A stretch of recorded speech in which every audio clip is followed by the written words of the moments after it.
Oh, I see. Right, yeah. Of course, it will be shared, won't it?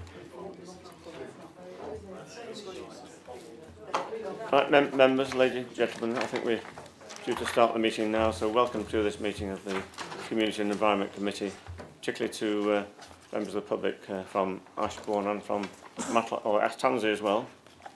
Martin, you're very blurry. I'm what? You're very blurry. Blurry? Oh, right. I don't know what I can do about the speaker, but move it slightly closer, I suppose. It may be this super duper sound system that's caused that. Sounds great to me. Is it? Oh, right. I can hear myself for once. Right, so welcome to this meeting. We'll hope it doesn't go on until 9 o'clock, or we'll have to have an extension or whatever. Yes, there's some echoing. I can see that. I can hear that myself now. Anyway, first of all, apologies for absence. Thank you, Chair. We've received no apologies for absence. Right, thank you. Right, second, public participation. We have two speakers tonight. We have Councillor Philip Chell from Ashbourne Town Council, and then Vicky Rains from... Pardon? Top billing? Yeah, yes, top billing. That's right, yes. Yeah. So, yeah. Yeah. What do I do? Go around and shake everybody's hand or? Yeah. I don't mind. Hi, Paul, you alright? I'm very well, thank you. This is all new to me. This is technology. So what do I do? Is it on? As you know, Councillor Chell, you have up to 3 minutes. So, Red light. Okay, right. we can, Where would you like me to start? At the beginning? yes, you can start now. Yeah. Or the end? I'm not bothered. Right, we'll start at the beginning. Obviously, we've come to discuss the Watery Lane Traveller's site and Gypsy site down there. The Town Council feel that suggested location of Watery Lane is an unsuitable area for a Gypsy or Traveller's site. The proposal site is not large enough and the ground is contaminated, as local people know from years gone by when Nestles used to tip hazardous waste down there, and it's never been dug out of the ground. The purpose of the site has been referred planning before and the permission has not been passed. The proposed, this is what I get, this is what I've been told, I'm sorry, but this is what I'm reading. The proposed site is located next to a recycling centre and the water treatment centre and the allotments, which will be all be affected. The proposed site is due close proximity to the cemetery, which is a very nice site. A lot of visitors go down there, sit, have cups of coffee and talk to the people of loved ones that they've lost. We would like to speak on the way of the Town Council, say we've had this problem before, it will not go away, but you keep pushing the site down Watery Lane and everybody in Ashbourne said this is not a suitable site.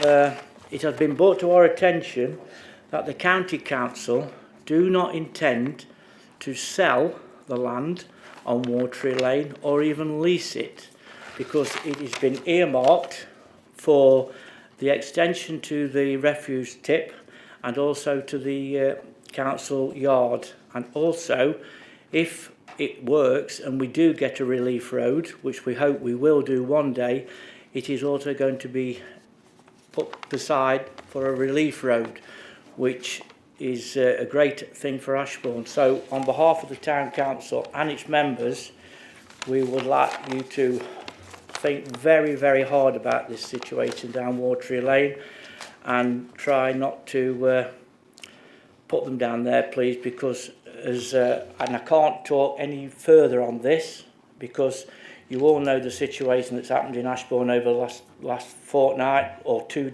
or 3 weeks. They are causing havoc, and if you get them down there, they will not stop doing what they're doing. So they've got to be put away from our town. Thank you very much. Thank you, Councillor. Next speaker is Councillor Vicky Rains from Tansey Parish Council.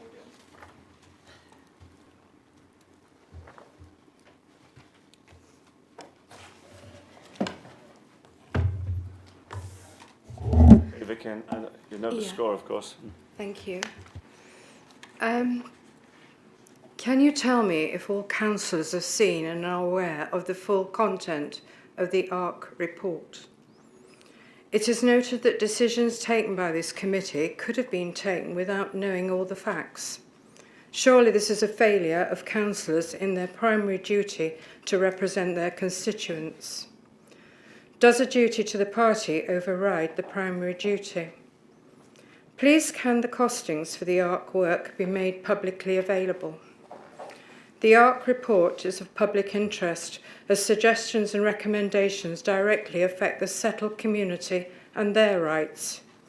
It is very important that the detailed assessments of all the sites are made available, bearing in mind at a council meeting when replying to a question from Councillor Lees about Foxholes Lane, Tansley and the retrospective application for a traveller's site, Councillor Flitter stated that this land was identified by consultants looking for a permanent site on behalf of Derbyshire Dales District Council. The land at Foxholes is going through the planning process. How can an unbiased decision be made without access to the ARC report by all? What are the consultants' findings? How might these impact upon the planning application? And why have residents opposing the development not been informed of the results? Additionally, senior officers who advise and help formulate decisions have access to the ARC report. How can any formal complaint related to this subject be assessed transparently when information is being withheld, knowingly placing the recipient of a complaint at an obvious disadvantage? Public money has been spent. Names of freeholders can be redacted. The report should be in the public domain to ensure transparency and to ensure this authority is working in the best interest of its residents. Thank you.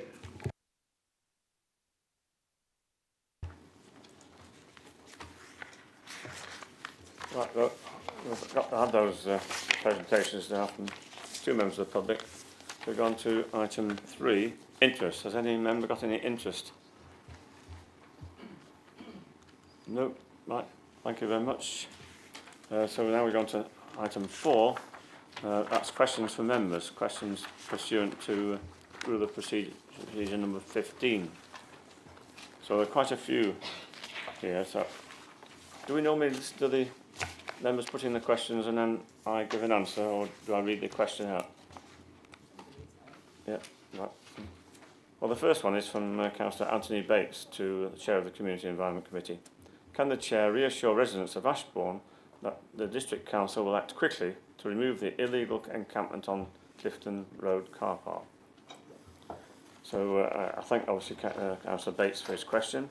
At the time of publishing the agenda for this evening's meeting, there was no illegal encampment on Clifton Road, Ashbourne. As a consequence, it is not a matter specifically addressed in the papers presented. In considering the paper on this evening's agenda, it will be for members of this committee to determine the actions it wishes officers to progress in addressing the current illegal encampment. Obviously now we're fully aware of the situation on the Clifton Road coach and car park in Ashbourne, so I think we're aware of the need to deal with it quite urgently, so I'm sure that will be in the foremost of our thoughts and priorities. Right, next question is from Councillor Dermot Murphy, who's here tonight. So there are two questions. First of all, could the Chairman please see the detailed breakdown of the cost of development of the Woodyard site as carried out by our consultants? We understand the calculations have been completed some time ago. This would allow the committee to understand the true cost and the component parts of developing an acceptable traveller site. Now, I could say quite a lot about this because I've got quite a lot of experience of sorry? Yeah. Isn't it normal for people who are asking questions who are present to ask them themselves? Well, I said that I don't think it can do, but it doesn't really matter that much. I mean, I was just well, yeah, if you prefer to, you can do, but yeah. Yes, the remainder of the questions I can refer to you members if you prefer to ask your own question. But anyway, I could say quite a lot about this, with given 40 years of experience of preparing sites of this kind and other kinds, every kind of site for different proposals, different uses. But it's obviously it depends on the site really. I mean, we can use these sort of statistics from one site where an assessment has been made, like the Woodyard site, but it's not necessarily going to reflect an equivalent cost on another site that's completely different physically. So this matter was addressed, I can answer this, at the meeting of this committee on the 21st of November last year, which considered the ARC Phase 2 report.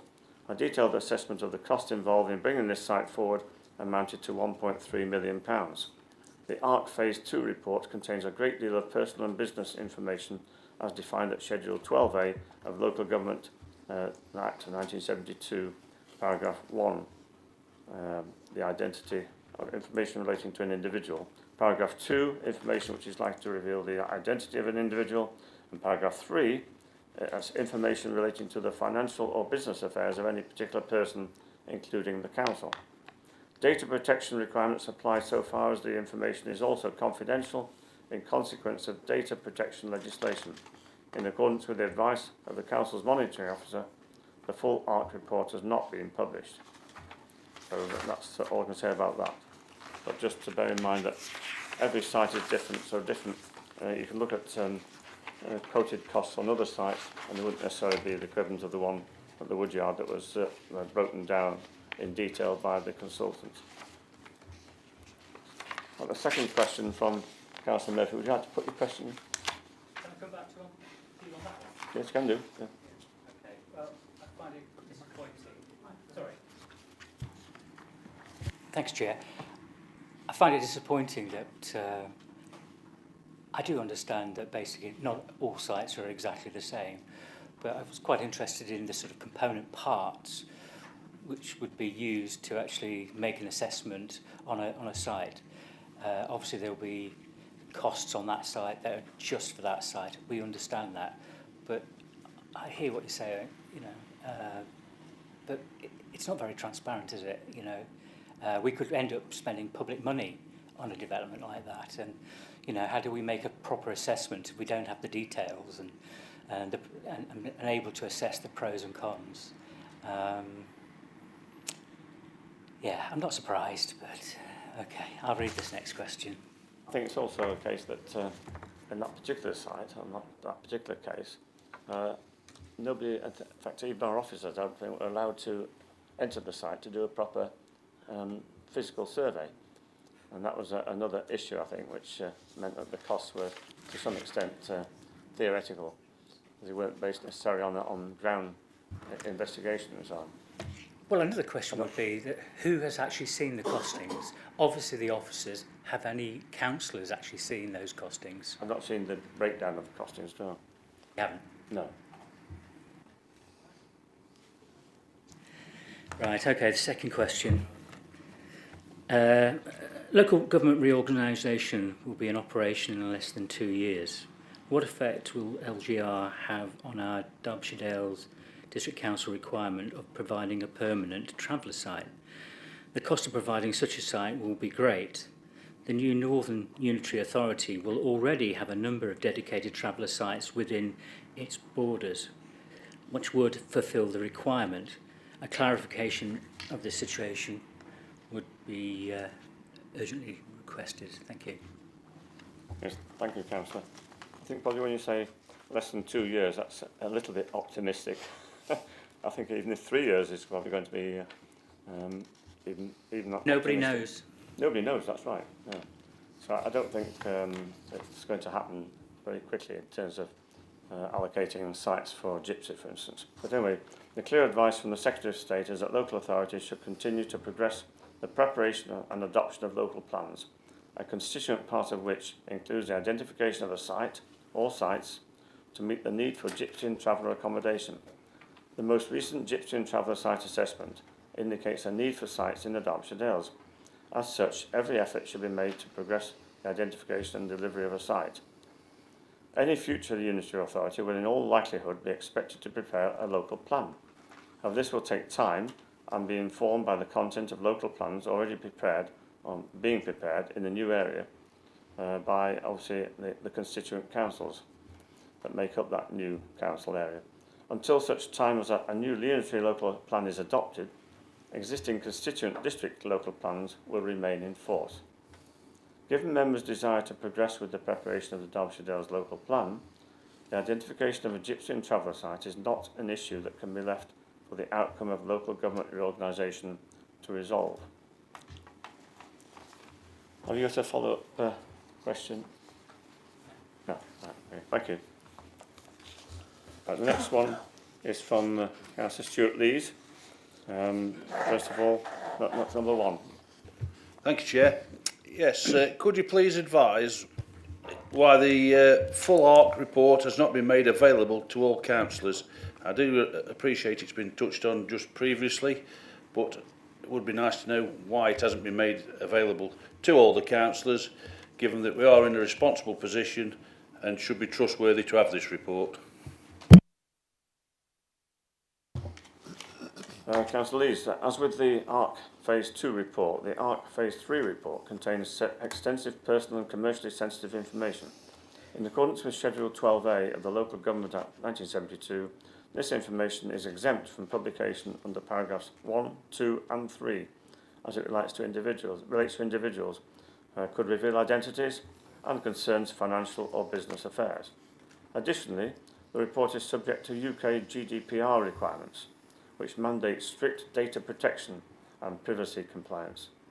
On the advice of the Council's Monitoring Officer and the Data Protection Officer, the full report will not be published until all necessary compliance measures have been satisfied and appropriate redactions applied. Any release of the report will also require explicit permission from the report's author to ensure legal and governance standards are maintained. Thank you, Chair. The supplementary onto that one is, I find it very difficult expecting this council or the full council to make decisions on these such issues, and we're never going to be seeing the report. So I think it's just something that's going to be officer-led, and I don't know why, you know, we're not seeing the report until the lastminute.com, which to me isn't good enough. Question 2, Chair. Would you want to reply? Yeah. Question 2. Just take my question. It's new road, it's not new road works. Middleton. Yeah, but it's a new road in works, and so it's very confusing. So it's new road, Middleton by works. Is it? I was going to say that, yeah, that's right. Thank you, Chair. Question 2 then, it's the land at New Road, Middleton by Wirksworth and Station Road, Matlock Bath being paused given the urgency, or should I say why has it been paused given the urgency to find either a temporary or permanent site? I know car parks aren't the ideal thing, I'm totally against car parks, but I think this has got some matter of urgency at the moment. But I do apologise for the stating Wirksworth. It is Middleton, which is right at the top of Middleton past the cemetery. Is that correct, Science? Thank you. Yes, thank you, Councillor Lees. Paragraph 4.4 explains the reasons for the pausing of work on these sites. A formal decision on this matter is presented for members to consider this evening at recommendation 3. Thank you, Chair. Yeah, I shall be revisiting this on agenda item 8. Thank you. Thank you, Councillor. And finally, questions from Councillor Sue Hobson. Thank Number you, one. Chair. My first question. Councillor Steve Flitter, the leader of Derbyshire Dales District Council, did not agree to continue the Gypsy and Traveller Committee from May 2025. Can the Chair therefore give me the names of all the officers and councillors who continue to work behind the scenes and who have collaborated on this report? Thank you. The Gypsy and Traveller Working Group has not been constituted for 2025 to 2026, as agreed at the annual meeting of this Council. The author of the report is clearly stated within the report. The Council's statutory officers have also been consulted on the report. There has been no member collaboration in the preparation of the report. I do have a supplementary, but I must express my amazement that no members whatsoever have been involved in this report. I'd like to just state that as a fact. I'd like to thank the people who've come and spoken this evening. I'm surprised Mr Yowett isn't here because he's usually here. Councillor Rains, Councillor Chell, thank you for coming. Councillor Rains asks the same questions more or less every time, as does Councillor Yowett. We as councillors have all been contacted by various members of our community highlighting serious concerns in regard to gypsies and travellers recently. Following this, will the Chair agree that the Gypsy and Traveller group does need to be reformed to discuss these really important issues, and it cannot just be an officer-led decision? Yes. That's not part of the original question. Sue It's strayed not. quite a bit No, from doesn't actually, no. the question asked. Yeah. Okay, then, when will the Gypsy and Traveller working group be reformed to discuss these urgent issues? As far as I know, it's something that you could put forward at any meeting and ask the question or propose a motion, in fact, to that effect. The second question, Councillor Hobson. Thank you. The travellers living on Matlock Station car park for many years were granted a 2-year temporary planning permission for this site to continue earlier this year. Can the Chair tell me exactly what progress has been made with finding them, those specific travellers, a permanent site? Yes, I can understand that question, Councillor Hobson, but when you say they had temporary planning consent, that was 2 years from May. So we're only 6 months into that period now. We've got another 18 months to go for the temporary consent to expire. So I think it's probably a bit premature, given the problems on other parts of the inner parts of the district in terms of traveller sites, to expect fast progress in terms of a permanent site in the northern part of the district, especially when members like you, for instance, do oppose car parks, the use of car parks for travellers. So that the number of sites that have been put forward, even by ARC and our consultants, are very small in terms of non-car park sites in the northern part of the district, which is presumably where we would house the present incumbents of the Matlock Station car park. But, I'll come back on that. I certainly have no intention of agreeing with any permanent extension or conversion of that temporary planning consent to a permanent consent for the residents currently on that station car park. I think you've made your position clear on that. Can you tell me? Can't hear Martin. No, we can't hear Martin. Oh, right. Back. We can hear he's talking very clearly. Oh, right. Martin is mumbling. Unfortunately, we can't pick it up. So if we want to report back to the town council, i.e. next week, Right. we can't hear you. I'm sorry, but your microphone's too far away, I think. It may be, but it's... Honestly, Yeah. I'm not putting it down. I know it's a new system. It's a trial, but can you help us out, please? Yeah. Thank you. Yeah. Well, the other thing I would say in response to that is the ARC Stage 3 report provides an update on the current position in regard to identification of permanent site for travellers. No other work has been undertaken beyond the work outlined in this report. Yeah, I'll come back to that. I was a member of the Gypsy and Traveller Working Group. Right. I haven't seen any of these ARC reports. I will only vote for temporary and permanent sites where they are a proper site which is suitable for travellers and for the community. So I will ask you again, 6 months have gone by since this original temporary planning permission was granted for the 2 years. You've made your position clear on that becoming a permanent site. But can you tell me, you can't tell me exactly what progress has been told, but at what date do you intend to report back to this committee? Question. I think we need to obviously press for progress on finding permanent sites, but both in the southern part of the district and this area of the district in the next few months. But it is an enormous challenge for this council to find sites of any suitability anywhere in the district, because every site that's been put forward has been open to objection or landowners have been unwilling to sell. So it's something we've obviously got to address, because we've got a legal responsibility to provide accommodation for these gypsy families. But it's not something that's going to happen overnight, but I will certainly ensure that we do discuss it. And it may be, it's open obviously to members to decide whether they want to reconstitute a Gypsy and Traveller working group. That's something that could well be proposed, and I would certainly support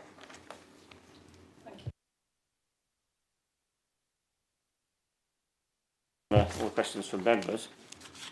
So we go on to the next item on the agenda. That's approval of the minutes of the last meeting, pages 5 to 10 in the report. That was on the 11th of November. On my birthday, actually, funny enough. That's why I wasn't here. Yes, Councillor Hobson. Thank you. In the minutes, there was quite a big discussion in that meeting about enforcement of these public space protection orders, of which there'd been no enforcement at all. Has there been any progress with in the leadership of addressing this lack of enforcement? Thank you. I don't know which officer can answer that. Just on through you, Chair. Councillor Hobson, we're just discussing the minutes. So if you do have any sort of supplementary questions about the contents of the minutes, which I think you do have, it's not this isn't the correct part. But the officer is here. So if you wish to, not obviously not now, but yeah, please. Right. Thank you. Right, thank you. Would someone like to propose that we accept these minutes and there's a true record? Yeah. Okay. Proposed and seconded. All in favour? Thank you very much. Any against? Abstentions? Okay, thank you very much.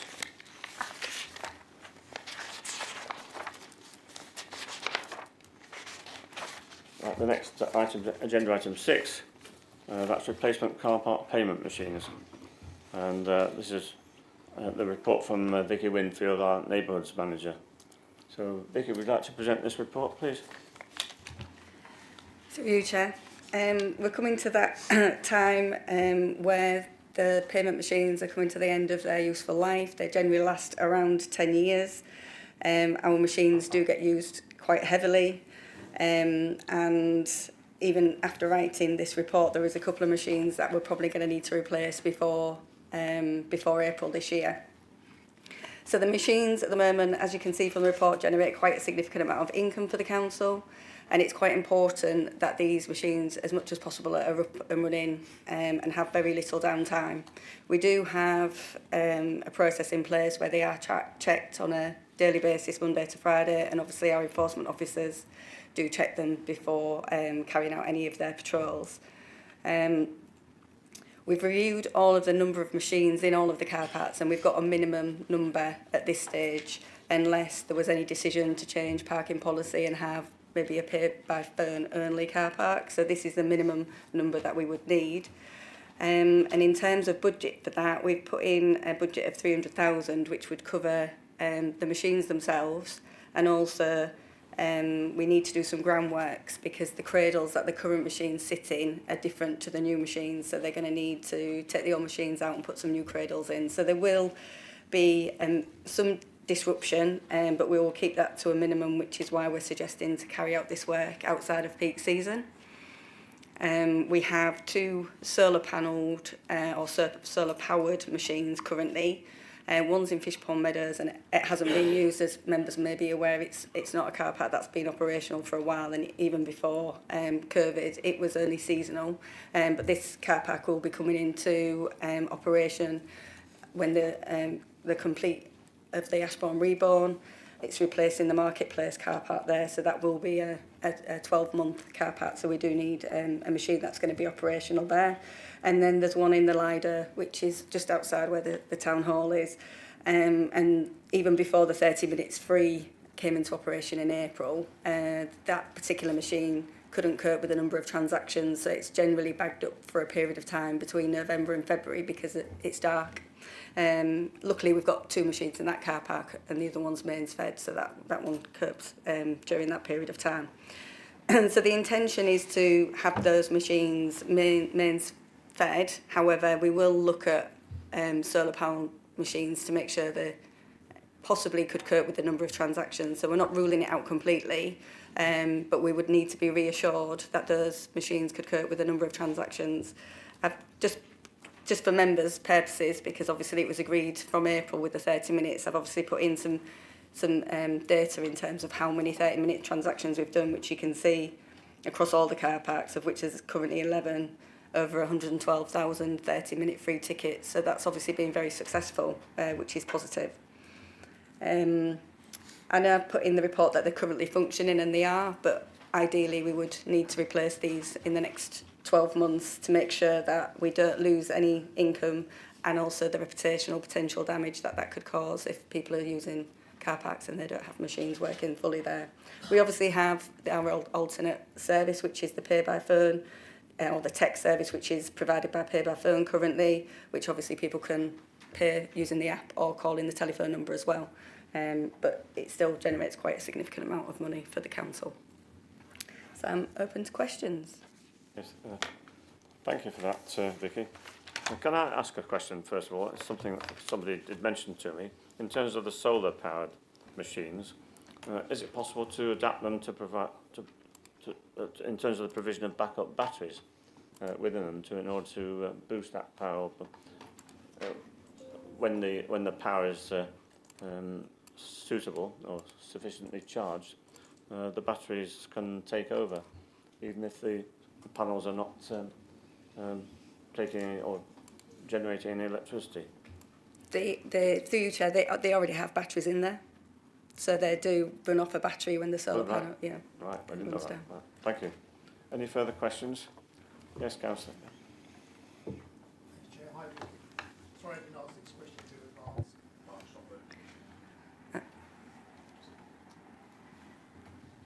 It says I'm here. Can't hear me. We can hear me. Yeah. All right. Of the 112,000 car park tickets for the 30 minutes, how many do you think overstayed? Do you have any information on that? Because it seems like an incredibly large number for people to only be there for less than half an hour. I don't have that data, but I can look into it and see. It's quite difficult because the contravention for overstaying would be the same whether they'd paid or not. So it would be very difficult. I'd have to look through every single case for a parking ticket being issued for an overstay to see, if they had a 30-minute ticket in the window or not. I just wonder because we don't check every half hour, so it's very easy to overstay.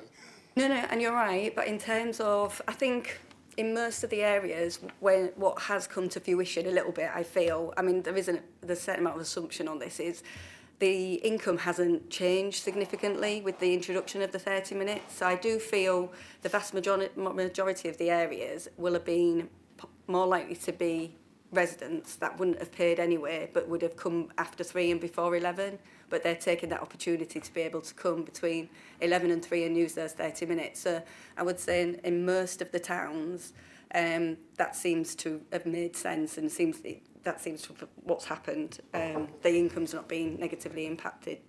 Thanks. Can I ask my real question now? Is there a reason why we haven't gone to have contactless payment on the machines rather than just pay by phone? For you, Chair? Yeah, we did used to have card payments on the machines, and I would say we probably got at least 2 or 3 complaints a day because it runs off a Wi-Fi signal, and a lot of the areas that can fluctuate. So we did have multi-roaming SIMs, so it would jump on whichever signal was the best. But unfortunately that didn't work very well at all. And since we've introduced the pay by phone, that has taken off quite significantly. And in terms of complaints that the council receives, we don't get anywhere near as many complaints about pay by phone. I'm just a bit confused by that because pay by phone will use the same networks as the credit card, so surely if it's not working for us, it's not going to work for other people either. Through you, Chair. So in terms of the amount of signal that's required to process a card payment, it's quite significant. Whereas when you're using pay, and in addition, you can't move the machine around with you to try and get a better signal. Whereas with the pay by phone service, it uses significantly less. I mean, I will caveat and say that obviously changes if you don't have the app downloaded already, but to actually process the payment when the app's there, it uses very little Wi-Fi data to do that. And also we've written in with the enforcement, which is not the same everywhere, that there's a 10-minute mitigation grace period. so people can move around with their phones to get a better signal, to pay for their parking. So that obviously you can do that, but you can't move the machine. Let me just follow up on that. That's not the service at some sites is going to be okay. So on those sites, couldn't we have contactless payments? So in terms of being able to, but this, I suppose, which sites are you referring to? You know which sites that you had complaints on and where you had problems. Well, it was across the board. There wasn't sites that didn't get complaints. I would say probably Bakewell's the one site that maybe got more challenging issues with the card payment than others, but we don't get any complaints from pay by phone, so that seems to work quite well. And how many years ago was that? Because the networks have improved their capability quite a lot over the last few years. They have, but the signal's not improved. So in terms of the coverage, that's not changed. The signal's slightly improved, but we've been given reassurances that that's actually going to occur with the transactional transactions. So, I mean, it's not to say we can't rule it out. I'm just saying at this point, it's probably separate to this, because we can do that any time if we want to. We can add them on, you say? Yeah. Okay, thanks. Right. Thank you, Councillor Nash. The next three questions are from Councillor G first, then Councillor Slack, and then Councillor Murphy. I just wondered, would the existing machines last for another 2 years? Through your chair. There might be a couple of machines that could, because they're not used as much, but as I sort of inferred at the beginning of the meeting, there's already a couple of machines we're going to have to purchase before April, because we've used parts from the machines we've got to make them work, and that, you know, that's no longer happening, so they wouldn't last another 2 years. But across the board, because £300,000 is quite a large amount of money to commit for a council that's likely to be defunct in just over 2 years.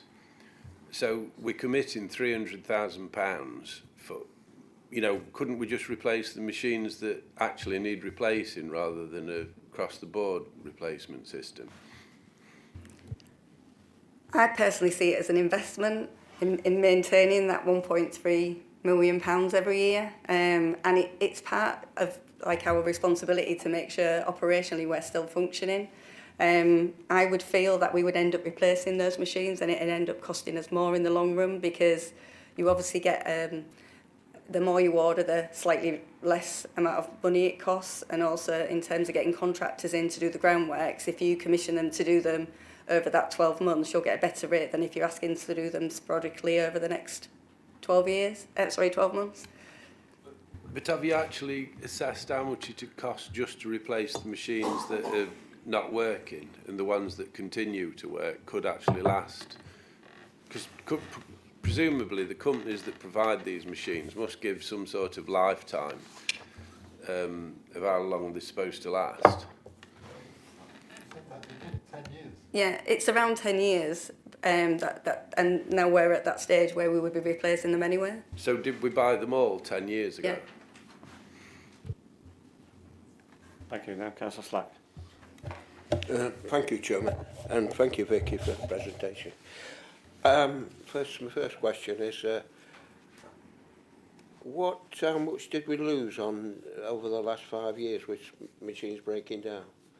Have you a rough estimate? Or? It's impossible to say, to be fair, because you don't know when people haven't paid unless they get a parking ticket, and you don't know whether that's a choice or whether it's a machine fault. Yeah. Obviously, since 2021, we've had the pay by phone service, which has obviously been able to secure funding for or income for the council, because there has been an alternative. I would have said previous to the text payment service, because if the machine went out of order, it would go out of order for card and cash previously. We would have potentially lost a lot more income than we do now, because we have that second service to back it up. Yeah, my second question, I do agree that we do get a lot of revenue from car parking, and we should look after car parks, obviously. My second question is, a lot of older people find it very hard to do by phone. They do by card, but not by phone. A lot of people said to me, I can't, you know, as long as cash will be always available, won't they, on the new machines? There's no plans to change that at all at this stage. And also with the pay by phone service, there is a telephone number, so you don't even need a smartphone. So I think some members have been converted recently to using pay by phone because it is quite... I think sometimes the difficulty is understanding it, but once someone's explained how to use it and how simple it is and the fact that you can extend your stay without having to go back to the car and get another ticket and put it in your car, I think that people would see the benefits, but I appreciate there's always going to be some people that would prefer to pay cash. Thank you very much. Right, thank you, Councillor. Councillor Murphy. Thanks, Chair. While you're here, Vicky, I remember getting invited to a wonderful committee on car parks. I only ever got to go to one meeting. Has that been disbanded now, the car park committee? Through you, Chair. No, it hasn't. We've just spent the last sort of 6-7 months making sure all the new changes have gone in.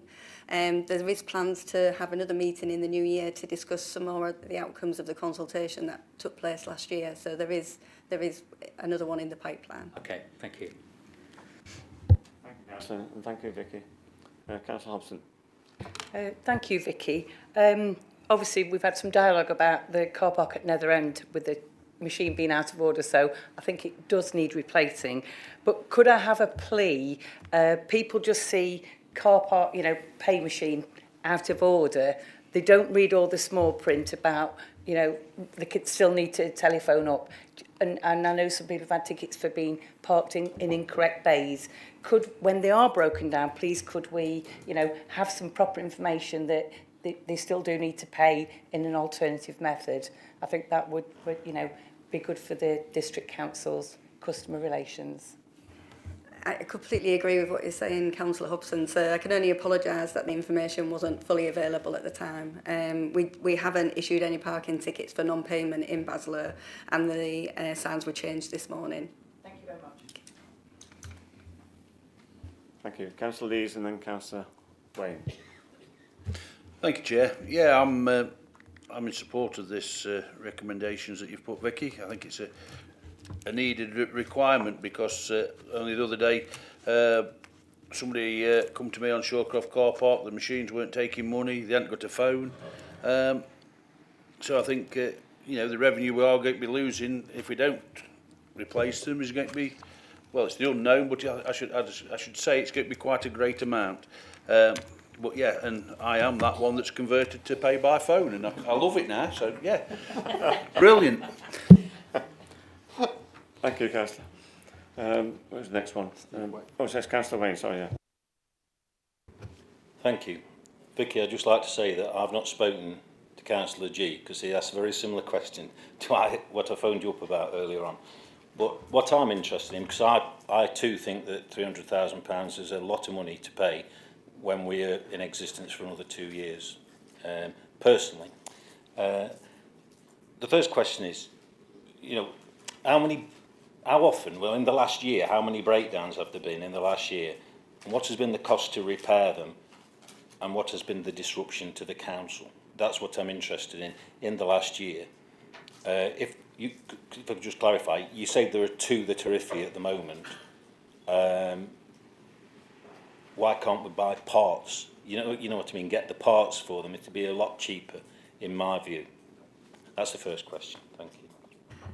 And unfortunately, I can't run all of those figures in my mind in terms of days, but I can supply that for you separately. In terms of getting the parts, these machines are now obsolete, so they're getting more difficult to obtain. So we are using parts in some of the other machines. So, for example, in Station Yard and in Matlock Station, when was particularly Station Yard, where it's a bit quieter at the moment, we've taken parts out of one of those machines to repair another one, and that's the same as what we've done in Matlock Station. So we're optimising as much as we possibly can with what we've got, but we are, in terms of the parts now, those machines, like I say, are obsolete, which is why we're going to move to a newer model to be able to keep the cost down.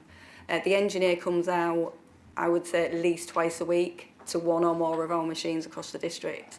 But I can get you some figures on downtime and costs and parts, but we do that already. Some of the parts are covered by our arrangement, our maintenance arrangement themselves, but I will get some numbers for you. If I may, Chair, can I just clarify that the maintenance arrangement, will that be included in the £300,000? No, so all of the maintenance is out, it would be used existing revenue budgets. Right. The second question is, should LGR come into fruition, would machines in other areas be compatible? You know what I mean? Do they have to be compatible across North, whatever we're going to call it, North Derbyshire, South Derbyshire or whatever? Would the machines be compatible? You don't need to have the same machines, and if you think about stations and other car parks, they're all different. They wouldn't need to be the same. As long as we've got access to the back office and software and the maintenance agreements are in place, it'll be a period of time where you would amalgamate those and then bring in one contract for all. And would I be right in thinking, finally, would I be right in thinking that, I mean, when I go on, you know, if I go away, often there's a surcharge for using the phone, but there doesn't seem to be in Derbyshire Dales. Is that being absorbed by the council to make it more beneficial to our residents? Yeah, so there's two charges, I suppose. Where one's the customer option, which is when you can get your notifications. So if you would like a receipt or a notification reminder, that's like a choice by the customer. The other one is the banking charges and the transaction charges. So some local authorities pass that cost on to the customer. We absorb that cost ourselves. But that's a decision for members to whether they want to agree to do that in the future or not. But well, personally, I think it's an excellent idea that because that 20 pence, you know, to me, when it says something on the screen, there's nothing worse than when it comes up on, if you do it on the phone, it's £1.90 instead of £1.70. That annoys people. So I think long may it rain. Thank you very much.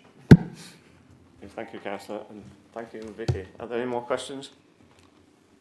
Well, thank Vicky then for answering some very challenging questions tonight and for an excellent report as well. Right, can I have someone to propose a single recommendation, in fact? Yes, Councillor. Yes, Councillor first and seconded. Yeah. Sorry, can you just confirm who the movement second Yes, was? yes. Councillor Butler and Councillor Butcher. Seconded. Thank you, Chair. Right. All in favour? Yeah, asking for debate first. Yeah, Oh, no, let's debate, have sorry, first. debate first. We're now proposing the seconded, so we can go into debate. Councillor G. Yeah, I can't support this because I just think we could just replace the machines that need replacing. If they say the last 10 years, they're not just going to stop working after 10 years. There's a lot of things that you buy that they might last 3 years, 4 years, 5 years, 6 years, and they last a lot longer. You know, I've got televisions in the house that have lasted 20 years. So I think we could just replace the ones. We've been told you can have different machines in different places because Councillor Wayne has pointed that out, that we could have different ones. We could spend a lot less, keep the money in the capital programme for other things, just manage and see what happens over the next 2 years. You know, I think the machine's gone off. You're right. All right, it's back on. So, you know, in 2 years' time, which isn't very long, if we're going to continue, we can come back to this. But for the time being, I think we should keep the money in the bank for the residents of Derbyshire Dales, and we've got lots of other things we can use it for. And the machines will carry on working just as they are at the moment, because we aren't looking at the long term anymore. We're looking at the short term. And yeah, so I can't support this. I'm sorry. Thank you. Councillor Slack.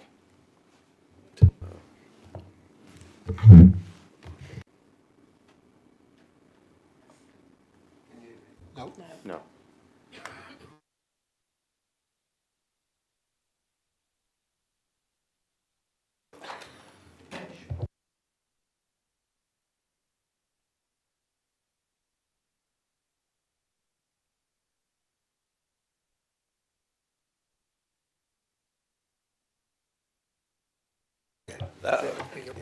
Thank you. Right, thank you. The car parks in the Derbyshire Dales are one of the big revenues towards council tax, other than council tax. Without the revenue from the car parking, we'd have to lift the council tax enormously. So we should look after the machines. It's irresponsible to even to think that you cobble something together to keep it going. And you're going to lose an enormous lot of money over a period of time to do that. And we're not a council like Tom Cobley. We're a proper council where we don't we keep the machines in good order. So therefore, we should go ahead with this, without a doubt, and carry on, because our car parks are essential to revenue for the district, and we should definitely look after that revenue. Yes, we will be amalgamating with other areas, but that's a bit mean to say, oh, we'll let them put new machines in. You know, you can't do that. You've got to carry on normally like we do. So I support the mover and the seconder. Thank you, Chair. Thank you, Councillor. And even in the present timeline takes this council up to April 28 in any case.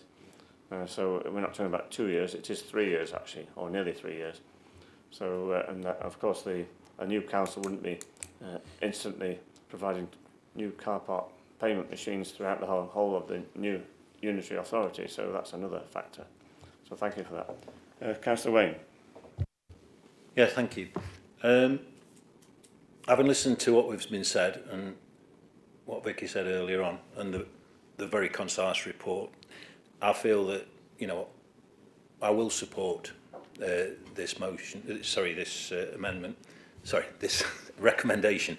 I will support the recommendation. I feel that we are in a high profile area in the Derbyshire Dales where people come from outside, visitors, and our residents deserve to have good equipment to use.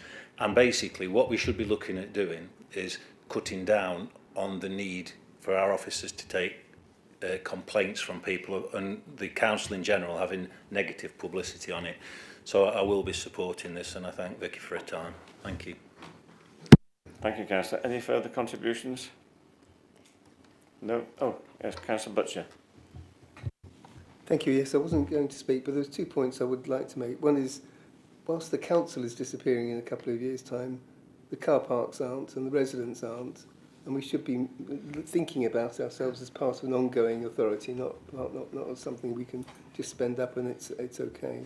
The other thing is the point that Vicky was making about complaints. So clearly the council does respond when there are complaints about things, payments not working or whatever. So we are concerned about not being able to have touch the card payment system available.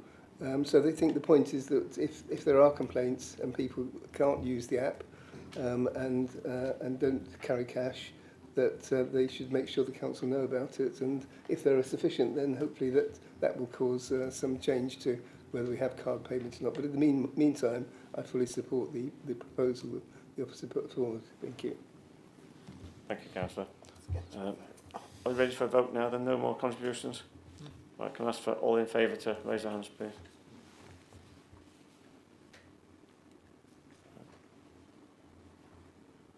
Thank you. I think that's... no, I'm not saying then, Con. It's those against.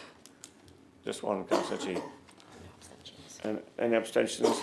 No, I don't think there was any. No. All right, okay, that's... Thank you very much. We go over to page 17 on your agenda, agenda item 7, Bakewell Swimming Pool pump replacements. Dave Turvey's going to present this report. Yeah, thank you, Chair. This report comes for members tonight due to a notice to repair issued by the landlord of Bakewell Swimming Pool. So Derbyshire Dales don't own that building, we have a long-term lease and it's landlord owned. Following the change of use to the upstairs flats from commercial use to residential flats, the noise coming out of the plant room has made it challenging or impossible for it to be rented out. Through the contract, it does state that we need to make some amendments or carry out this notice to repair. The pumps currently will be at end of life in 2028. And as you can see in the recommendations, we are looking for 34,900 to improve the quality of pumps, raise them onto an inertia base which will reduce the sound that's coming from the pumps as they currently sit, If we agree the 5-year extension with Freedom, which comes to end in 2027, then we would look to claim 14,700 of that back as their responsibility to replace the asset that would expire if we carried on till 2028. But as we need to move quicker than the end of life period of the pumps, it doesn't really sit as Freedom's responsibility. Their current responsibility is to ensure the current are in working order to operate a swimming pool, which they do. Happy to take any questions. Thank you, Dave, for that report. Yes, Councillor Hobson.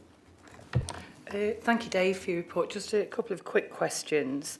Is this situation likely to be replicated in any of other of our swimming pools? It's unlikely because this is the only one with the landlord and the flats above that's causing the issue from the noise from the plant room. None of the other plant rooms are joining any residential properties or facilities.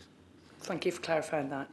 The other question, if it's agreed tonight, there'll be a 5-day closure to enable this work to take place. Obviously, it's a really important asset for Bakewell, for leisure and for children with swimming lessons. When would you think that it would be taking place, and how would you be getting the publicity out so that people weren't traipsing there and it was closed? So the timescale would be if this is approved tonight, it will go forward as part of the capital programme to council on 27th of November. Once that is approved, we'd look to make the order as soon as possible. It's an 8 to 10 week lead time, so there'd be plenty of time for Freedom to give notice. But we've been in contact with the landlord, and they're satisfied that we are trying to take action, and that there is obviously going to be a timescale that comes with it. Obviously, it'll be down to Freedom to how they manage the alternatives. ARC is still available for swimming and will remain open. We did ask about doing it over the Christmas period, where the impact wouldn't be as large on basically on swimming lessons, but they closed down, so not the leisure centre, but the operators, the contractors to do the pump work would close down over the Christmas period. Thank you, that's helpful. The next question from you, Councillor Slack. Thank you, Chair. Being the council don't own the property, it's they lease it from the landlord. How long has it got to go now, the lease, and is it a fixed lease, the money and everything fixed, or does it to go up each year? I believe, and it's a 99-year lease that we're tied into, so it's our, we've got to operate a swimming pool from there for some considerable time, past the years of these pumps as well. So these new pumps that we're proposing will last longer than the current pumps, but pumps equally to the car park machine conversation, you're talking roughly 15 to 20 years, depending on which quality you get and how well they're used and how much pressure is put on them and size of swimming pools. Yeah, thank you. Thank you. I think probably it's ironic really, but the only thing that doesn't expire in 27 to 28 is a lease, which is 99 years. Councillor Wayne. I think Councillor G. Yeah, thank you. How can we be assured that after the spending of the expenditure of £35,000 that the pumps will satisfy the requirements of the landlord and any new occupants? We can't completely. There's been an acoustic survey carried out by the landlord, and this is their recommendations. They've had their own quotes for exactly the same pumps and to do exactly the same work, so it would go some way to assist us that this is going sort of, we're not just doing light for light, we're going to the next stage for that by introducing 2 higher standard pumps. Also, we're reducing the number by 1, so that's less noise as well from those pumps. The landlord, under the contract, and the fact that he's done the notice to repair, could come in and do the work themselves and then charge us through the contract. So, we're following the set of what they've put in the schedule of works and recommendations as part of their notice to work. So there's no certainty about it, but we're trying our hardest. It's like a step up, that's what you're saying, and trying to keep it quieter for him. Yeah, as officers, we did feel that if we went like for like, there's a chance that you know, that's not going to improve the situation. We need to introduce this inertia base, which lifts them off the ground more to help with the vibrations. Can I just ask one supplementary additional question? Because am I right in thinking that these were commercial properties before? So, as the landlord, because he's obviously going to be having these as residential, has he taken any steps within the property area to put any sort of sound reduction within the properties upstairs? Soundproofed every room and put a lot of effort in for soundproofing with when the work's been done and it's all been... Yeah, thank you. Thank you, Chair. Councillor Lees. Thank you, Chair. Very similar to Councillor Wayne. I'm a bit, what do you call it, on the fence really, whether the 2 new pumps are going to reduce the noise to the requirement of the landlord. I mean, is any insulation being done to the plant room itself? There has been some minor installation done, but from the acoustic assessments, it's the pumps and their current, the way they sit on a very low concrete base that's causing most of the noise and the vibration. So lifting them onto this inertia base and getting better quality, sort of quieter, more efficient pumps will make a considerable reduction in sound. Until they're in, it's unknown whether it'll, you know, completely satisfy the situation, though. The next step would be sort of going into more soundproofing, but we would have done our bit that we've been asked to do on the notice of repair and the list of schedule of work that they've requested to be included. So, to come back, Chair, so this figure is just for purely for the pumps, there's no insulation and nothing being done to help the situation, because as I see it, it's something similar to like a modern air-conditioned pump, basically, and it's still going to drone and will do a bit of noise. If it's in a room, it's going to be more acoustically heard, if you like.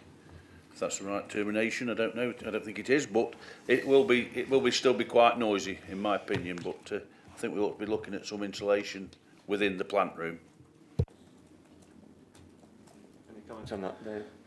There's no reason we can't look at installation once the pumps have the work's been carried out. At the minute, then from the acoustic survey the landlord's carried out, the notice to repair from his solicitors has a list of 4 things that they've asked us to do, and these are the things highlighted in the report. Councillor G. Yeah, are the pumps on 24 hours a day? Yes, they are. Yeah, and the next question is, what's the earliest they can actually install them? When we've asked originally, sort of 3 weeks ago, it's 8 to 10 weeks lead from the time that we put in the order. Councillor Nash. Thanks, Chair. You say we're going to put more efficient pumps in and reduce the number. Given that the power bill is one of the Freedom Leisure's most expensive items, will it cut that for them? It will. It won't be significant, but it will be a reduction, and it will be more environmentally friendly, the pumps that are being placed in. Bakewell has 3 pumps, but it only generally will be using 2 of them to operate, and then it has a backup pump. These, on quiet times, will be able to run on 1, and on busier times might require both pumps to kick in. So there will be reductions, but it's not something that we've sort of highlighted in this as a considerable. Okay, any further questions? Would someone like to move and second the 4 recommendations? Councillor G and Councillor Archer. Thank you. Right, going to debate now. Would someone like to kick off the debate, so to speak? Councillor G. Yeah, I can support this amount of money to be spent. It's obviously needed by the sounds of it, so yeah, I'll support this. Thank you. Any further contributions? No? So we move to vote in that case. It's been proposed and seconded, so all in favour? I think that's unanimous. Mm-hmm. Thank you very much.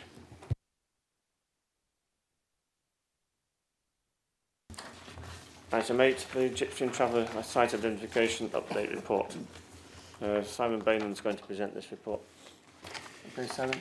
Thank you, Chair. This report updates members on Gypsy and Traveller site identification. To summarise, the report sets out 3 sections. Firstly, the update on Phase 3 of the ARC work to identify permanent sites.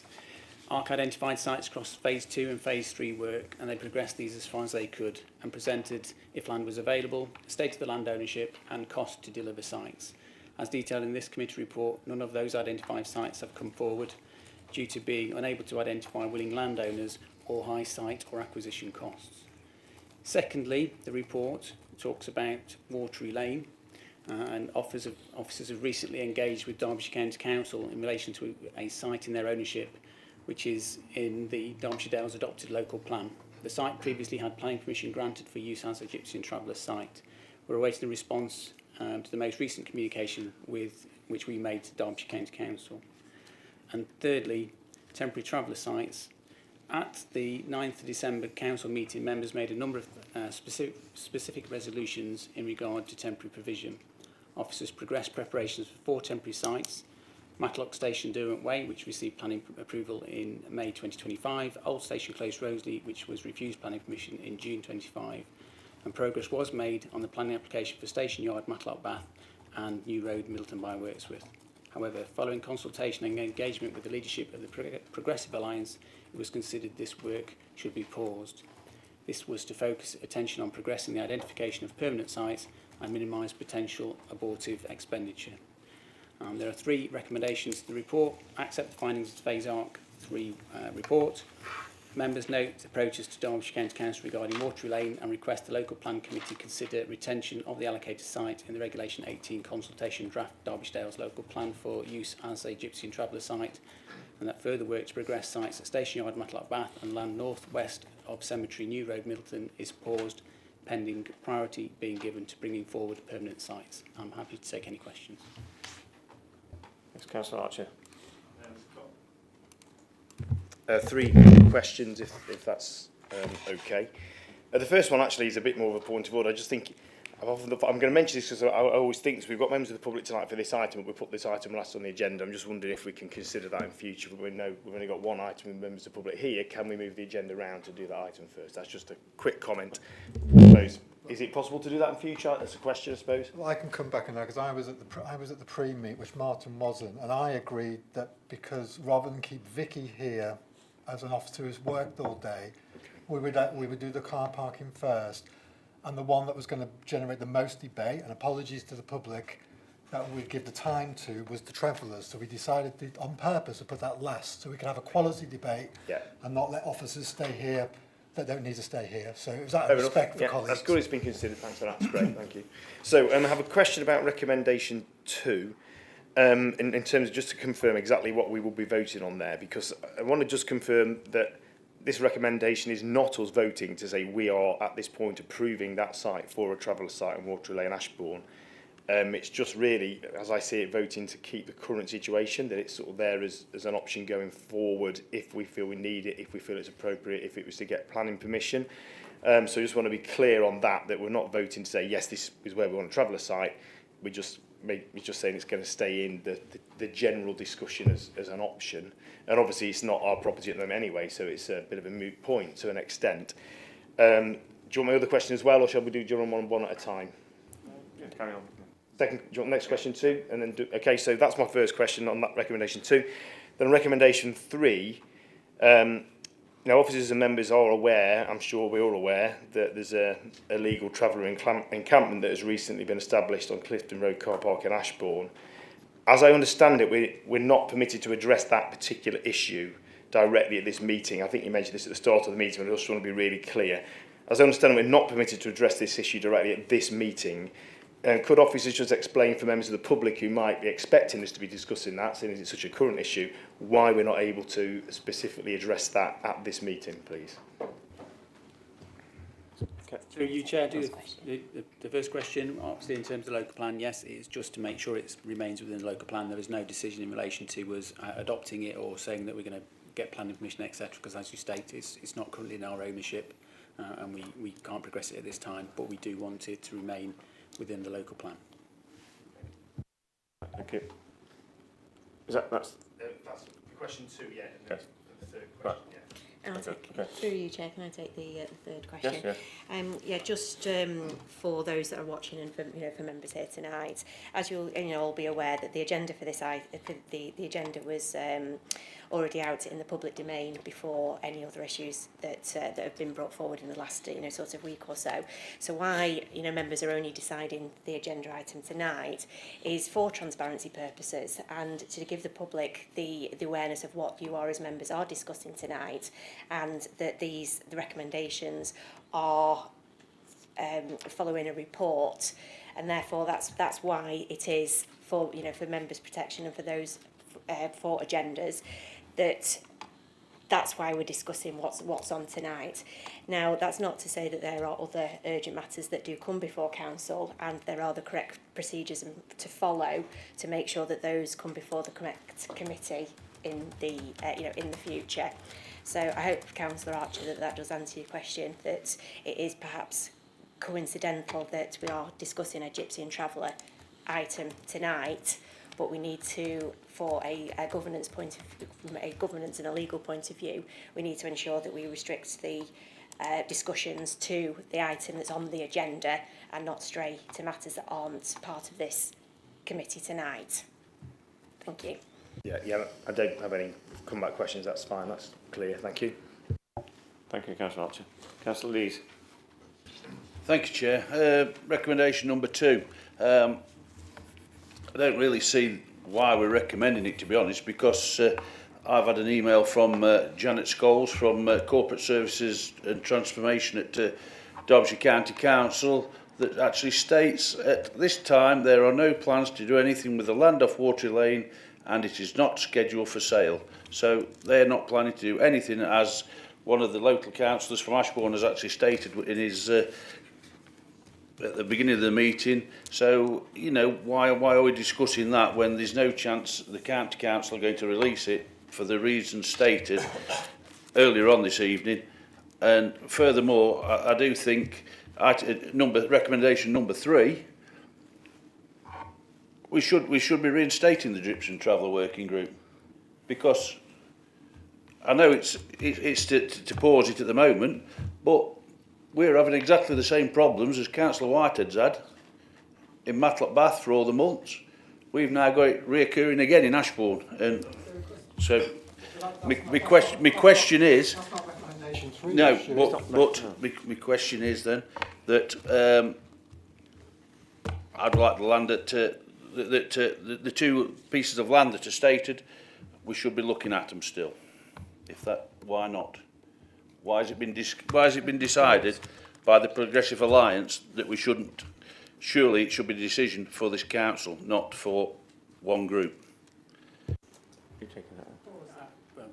Progressive Alliance. To pause that.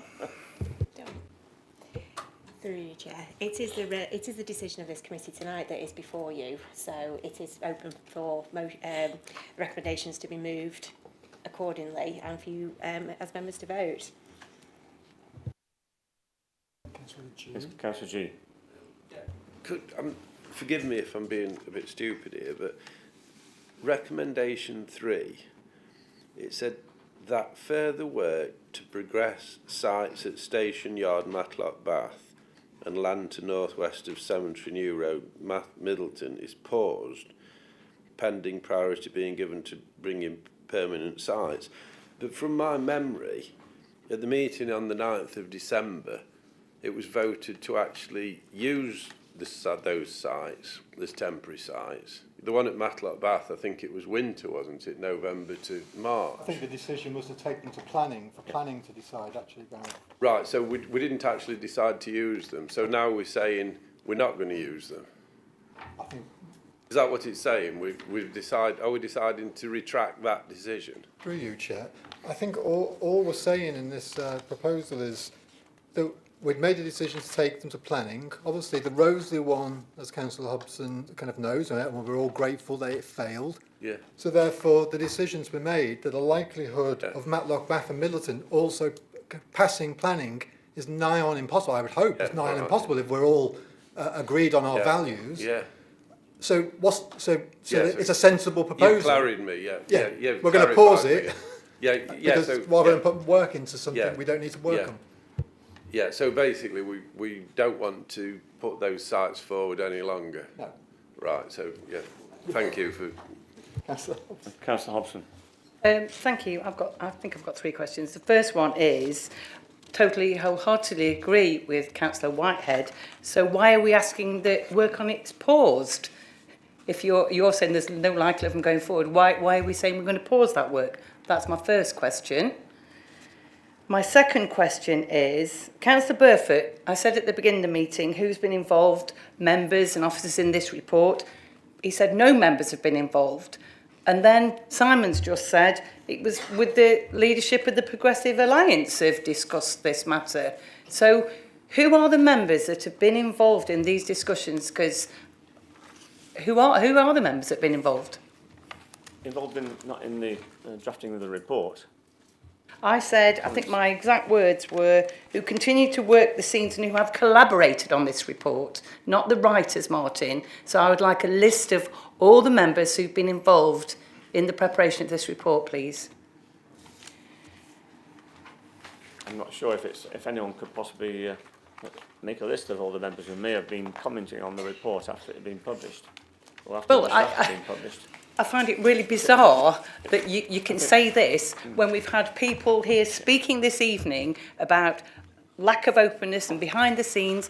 We've all had emails this week from people making serious allegations, which I will not repeat this evening, but really do affect the reputation of this council. Things really do need to be out in the open. I mean, Paul, are you able to kind of address that at all in terms of the decision? Yeah. Who's chairing? Yes, Chair. Through you, I'm happy to respond to those particular sets of questions. This is an officer report.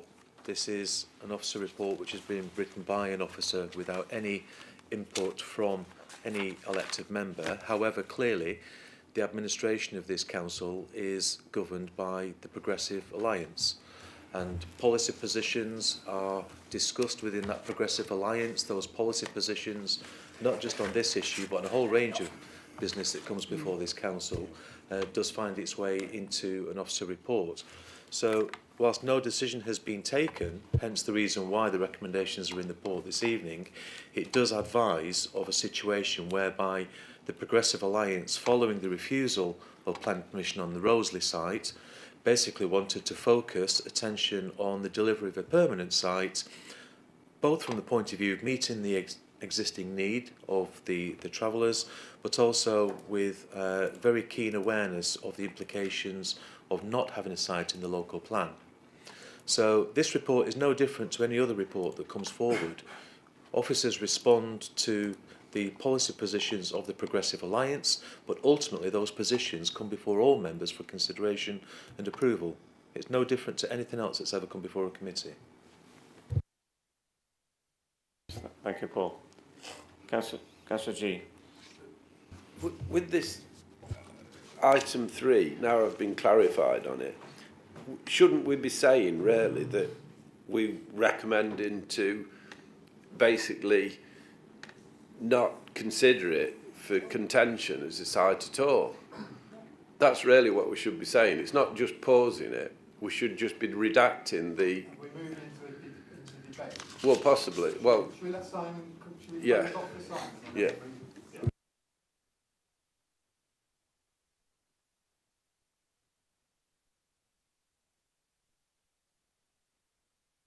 Any more questions? No.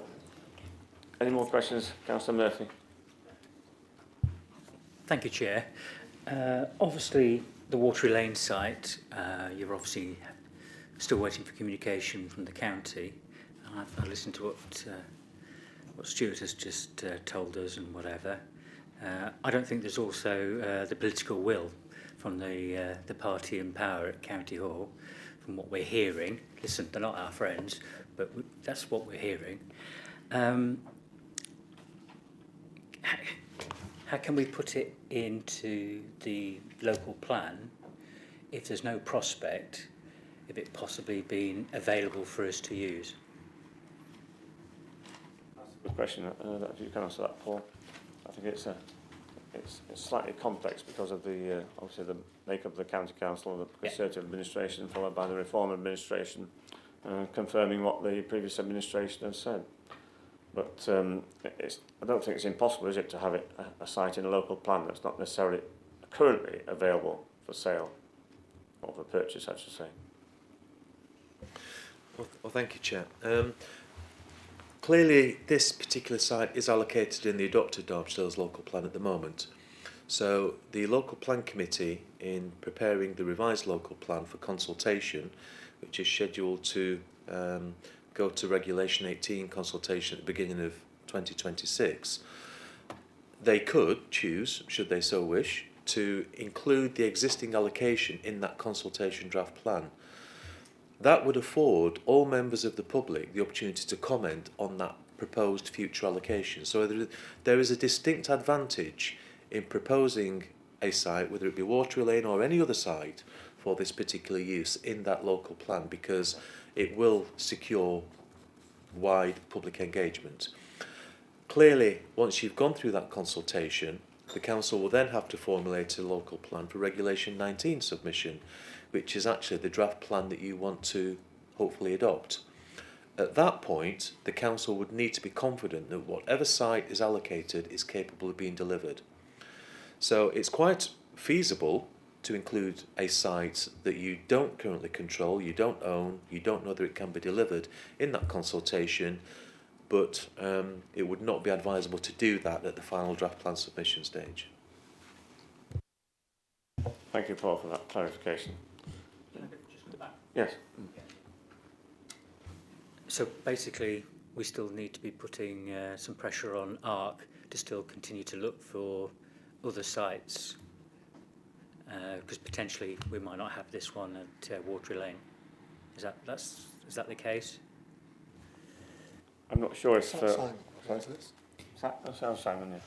Through you, Chair. I mean, I think part of this report and potentially other reports that members may want to bring forward in terms of where we go next in terms of Gypsy and Traveller identification of sites needs to set out what you want officers to do in relation to that work, either to employ somebody like ARC to do phase 4, or whether we as officers are given that authority to go and continue to look for those sites.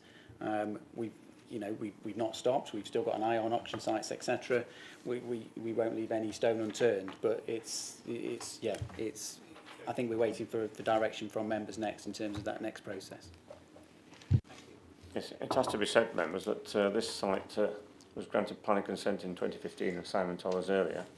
If the last administration of the county council hadn't taken over in 2017, it would have been sold to the from the county council to this council, and we'd have had a traveller site there by now. In fact, many years ago, we wouldn't have the problems that we've had in recent years.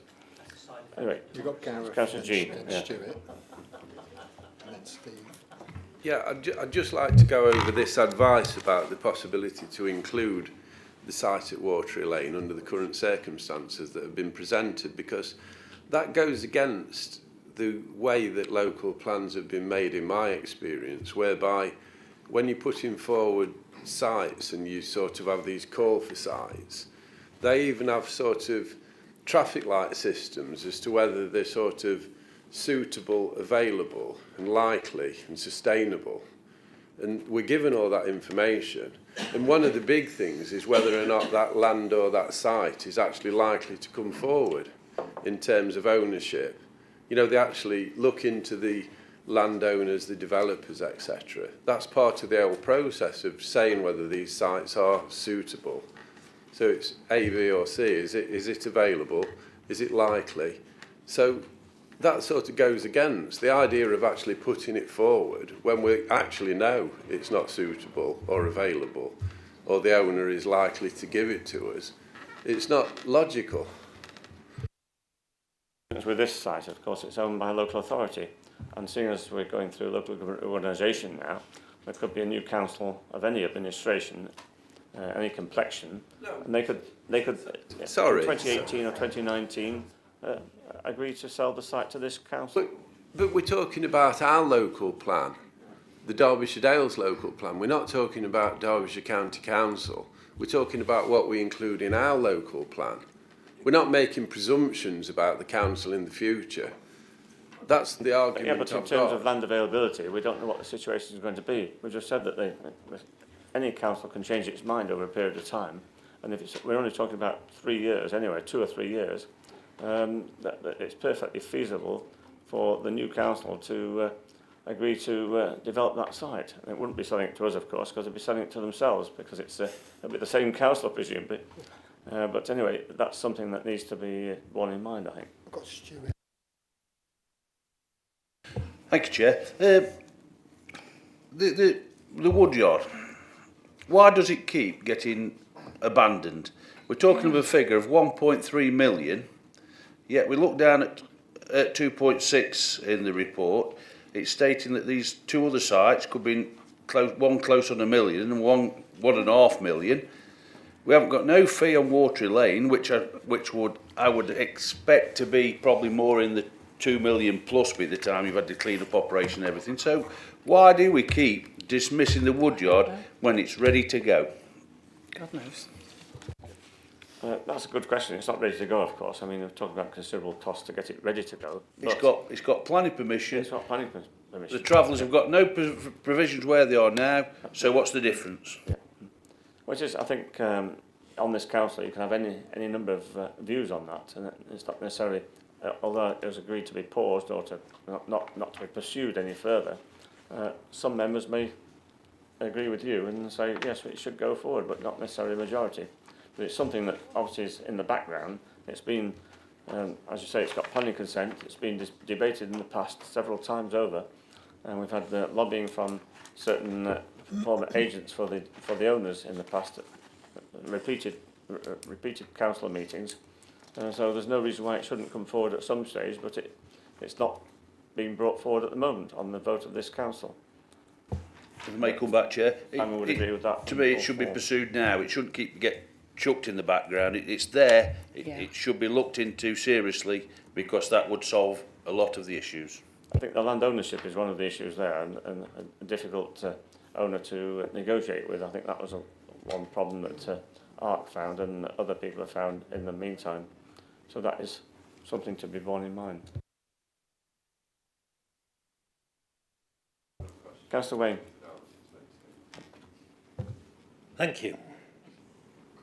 An observation and 2 questions. Yep. The observation is transparency, openness and transparency isn't something that's manifested itself in the last 2 years. I've been a councillor for 7 years, and it was certainly there when I became a councillor. So that's what I'll say on that. However, I just feel the first question is, 1, it says members accept the findings of the ARC Phase 3. I can't recall seeing a list of the full 16 sites. And Councillor Rains raised an issue, and a couple of residents that I know have raised an issue regarding a property on Foxholes Lane. Now, we're being asked to accept the findings of the phase report. I would have felt more comfortable if I'd have seen what the others were like, because I may have liked to have commented on that to see whether or not I could have done it. The question is, why weren't members openly informed about that? And I apologise if I've got it. We have to read a lot of stuff, but I'm certain I've not seen that. And that's at 2.4 on the agenda. The second question is of the 6 sites that are recommended, 5 of them have been discharged, well, not discharged out of hand, but there was one at Sudbury that's described at point 2.5 as the remaining landowner has not yet been identified and the land is not registered at land registry.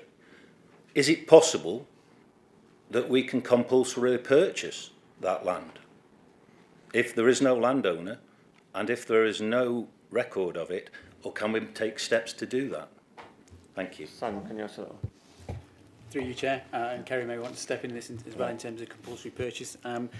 Again, I've go back to my original point, we're awaiting, I think, direction from members in terms of where we move next with this, and you know, there's potential future reports to come forward that sets out what you want officers to do. Compulsory purchase is an option, however, obviously it's a lengthy option. My understanding is it could take in excess of 2 years to bring land back through compulsory purchase.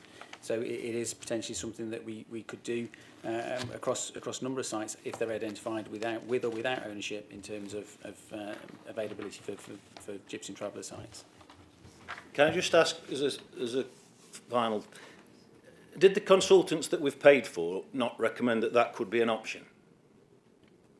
I don't believe they did in terms of compulsory purchase. Okay, thank you. Yeah, through you, Chair. Yeah, just want to clarify on 2.5 when it says that the remaining landowner has not been identified and the land is not registered at the land registry. That doesn't mean it's not owned by anybody. It just means that the land registry don't have an electronic record of who owns it. We did go through electronic registration, for want of a better phrase, probably in the 90s. So if it hasn't met a trigger since then the HMLR don't have a record of it, but it certainly doesn't mean there's no owner. It just means that there's no, that then they've not sold or remortgaged in that period. Thank you. And the first question, was Foxholes Lane included in the first 16? Thank you. Do you want to go, Paul? Through you, Chair, can I just ask which reference Councillor Wayne's referring to in terms of the 16? Well, sorry.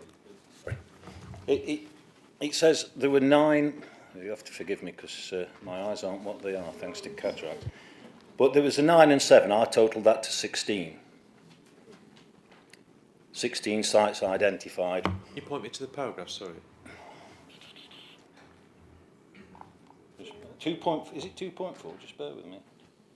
Of the 6 sites identified, and then it says that it is in there. Trust me. Well, I can answer the question. It's paragraph 2.1. Of the 6 sites, was Foxholes Lane one of them? No. No, I know, but there were other ones that were identified within phase 2. Phase 2. Paragraph 1.3. Is it 1.3? Thanks, Councillor Butcher. Point of order, Chair.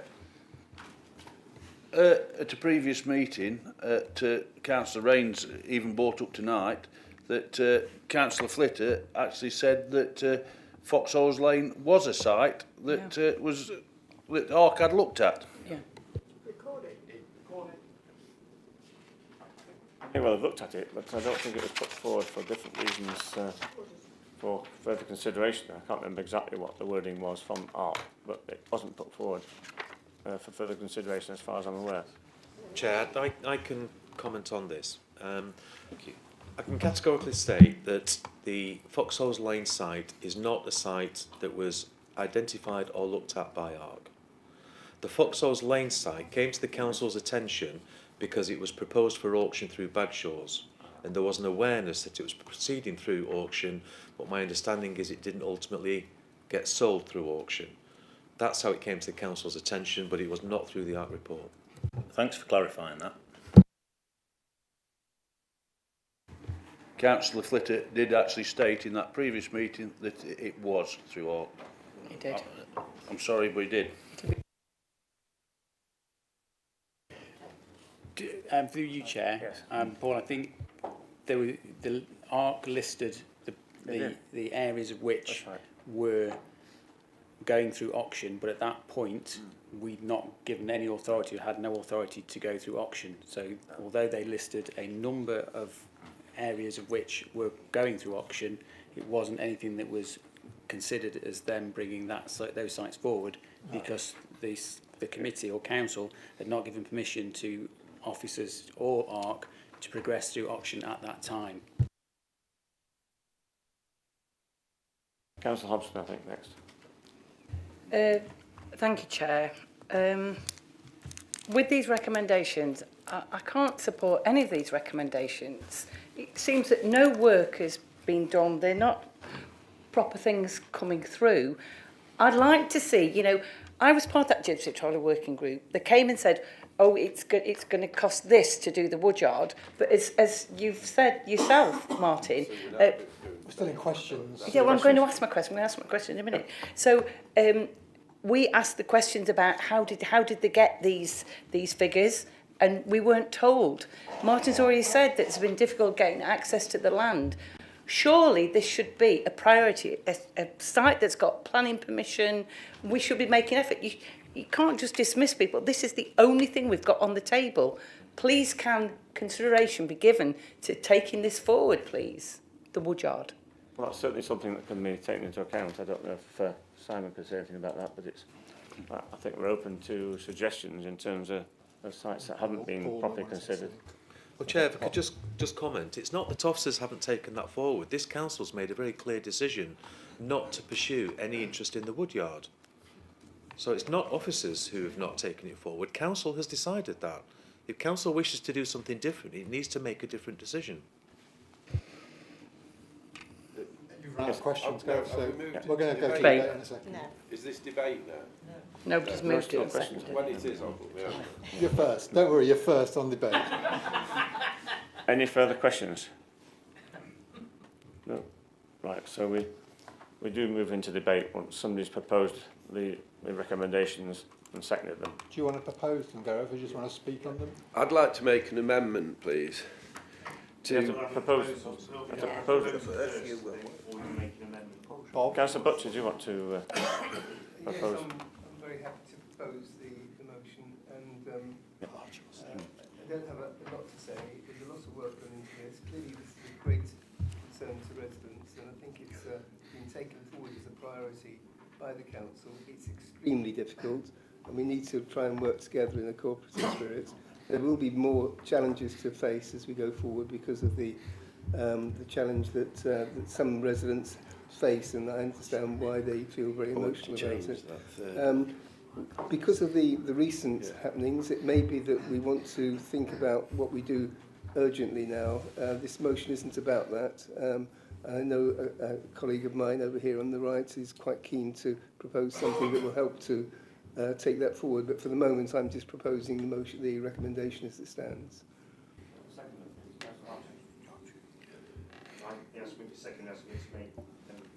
I think Peter Slack. Well, someone needs to second this, so put it on the table. Peter Slack is seconding it. Seconded. I'd like to suggest an amendment, please. It's not been No, seconded it's not yet. been seconded. We thought you were going to second it. Are you going to Peter, second would it? you like to? Second, Bob. Oh, Councillor Slack will. Right, thank you. Okay, Councillor Archer. I think Gareth. No, I think Robert is the one to take. So in the interest of transparency, given that recent developments in Ashbourne have brought the council's need for temporary sites into very sharp focus, I propose that we, for now, we remove recommendation 3 from the agenda. So I don't think we should be having sites that could be considered removed at this point when we've got essentially a bit of a traveller situation, crisis situation at the moment we need to deal with. So not saying that we should put them anywhere else in particular, but I don't think we should be moving, we should be taking sites off and just pausing things. So I'd like to propose that we remove recommendation 3 altogether. In addition, I'd like to propose that in accordance with Rule 8 of the Council Constitution Rules and Procedures, the Chair of the Committee requests that the Director of Governance and Corporate Services convenes an additional meeting at this committee, at the earliest opportunity to consider the issue of the illegal traveller encampment currently at Clifton Road, Ashbourne, and the provision of an alternative temporary site. Yes, thank you, Councillor. Yes, I'm willing to propose that we convene an extraordinary meeting of this committee in the very near future to mainly to deal with that crisis at Clifton Road car park and consider what further action to take. Just need to make sure there's a seconder for those amendments. What's that? Councillor Hodges' amendments, just need to know if there's a seconder for those. Yes, I wonder if someone would like to second Councillor Archer's proposal. Is it a proposed amendment? Yeah. Councillor, thank you. Right. Who would like to speak now? Councillor G. I actually wanted to amend. I wanted to make an amendment to the recommendation 3 And what I wanted to do was remove the word paused and replace it with either ended or abandoned. Remove the word pending and just put in the word and. So it reads, those sites are abandoned and priority given to bringing forward a permanent sites. Because I think that would deal with the situation in Matlock Bath, because it's quite clear that it was a mistake to continue using Matlock Bath when we had the meeting in December. That was a temporary site. And it was obviously a mistake to put forward the Roseley site and also the Middleton site. So I think we need to deal with that tonight. And I don't think removing it, so we have to come back and discuss it again. Because we've already had meetings in the past where these car parks have been basically excluded for consideration, then we keep bringing them back. And we know what negative impact it's had on the businesses in Matlock Bath, because I've actually spoken to one of the business owners tonight, and it's devastated the tourism industry. So I think we need to deal with that, and I'd like to put that amendment to abandon and just take away the word pending. It's very simple. You can use ended or abandon. And You're proposing is amendment to an amendment, is it? Well, yeah, it's an amendment to actually item 3. It's not to get rid of it. But we have an amendment on the table. Well, to be fair, Gareth should have been the first to speak. So it should have been his amendment first. And I'd called that, and I told you that, so that's not right. Right. Gareth, point of order on that. Gareth put his hand up before we were in debate and started to speak before we were in debate. So no one questions were not over. So we weren't in the point of debate. To the whole chamber, but we weren't I in will debate. call you first in debate. But we weren't in debate, so you can't say that. We were You can, because it happens all the time. Happens all the time. It's quite legitimate. Making your own rules up. Councillor Archer.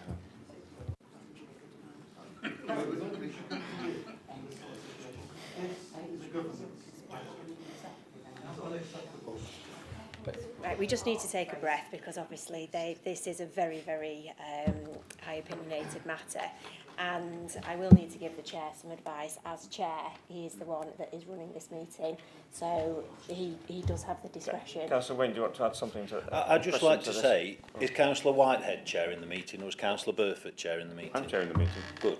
Well, that's fine. So just a bit of courtesy I'm to the allowed to chair. speak though, Steve. I'm not going to argue, but just give a bit of courtesy. Thank you. Right.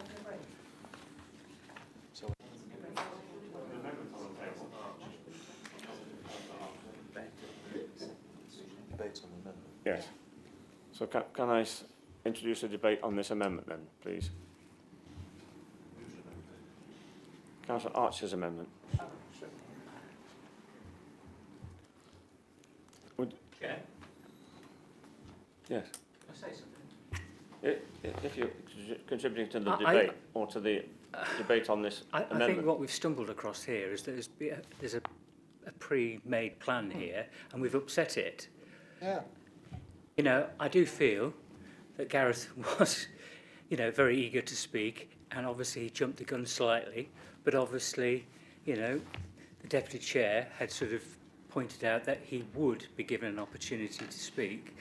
I know there's protocols and whatever, but he has had the opportunity to speak, Councillor.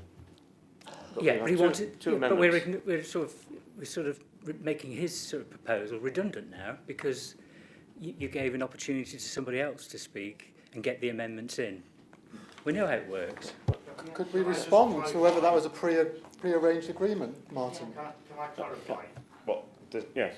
So Yes, just to clarify, the point of me making the suggested amendment is that we can't deal. We've got a current situation in Ashbourne which is very urgent and needs dealing with.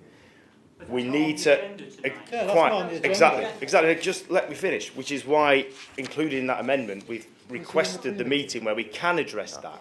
And I think to be making the decision on recommendation 3 at this point, while you've got that going on as a current situation, but we're not able to discuss it because we're not able to discuss it at this meeting, makes no sense because the things are all connected. He's manufacturing it in working on the fly. The idea of removing potential sites at this moment, when you've got the situation we've got in Watery Lane, in Clifton Road car park, is crazy. We need to have a meeting to discuss all of this in the round and think about all these things carefully while we've got the current situation in Clifton Road going on. Not just have this meeting and pretend that's not happening. It's just crazy when it is happening, and it's a very urgent issue that needs dealing with. We're not allowed to deal with it tonight because of how it's been explained. So we need to amend this agenda item by removing point 3 so that can be discussed, because that can be discussed as part of the broader issue of the crisis of the travellers at the moment. Graceful. Trying to sell my community down the river to protect your own. And I have proposed... Wait a minute. Point of order. As Chair, I have proposed that we're going to convene an extraordinary meeting of this committee in the next, well, very few weeks, in fact, as few as possible. I'm sorry, Councillor Archer is just moving this debate way off the agenda. Is making a new agenda on top of the existing one. We're supposed to be actually debating this agenda that we've got in front of us, and that's what I was trying to do, to amend a particular item on it. He's trying to enter another option into it that should be another paper on another meeting on another night, and that's completely out of order. I'm sorry.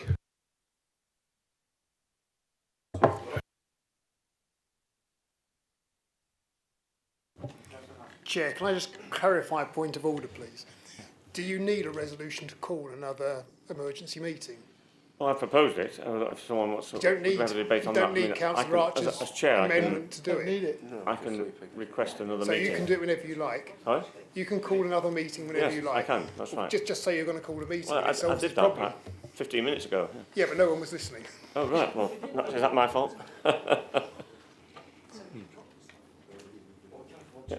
Chair, why couldn't we drop all this agenda item 8 and leave it till that next meeting?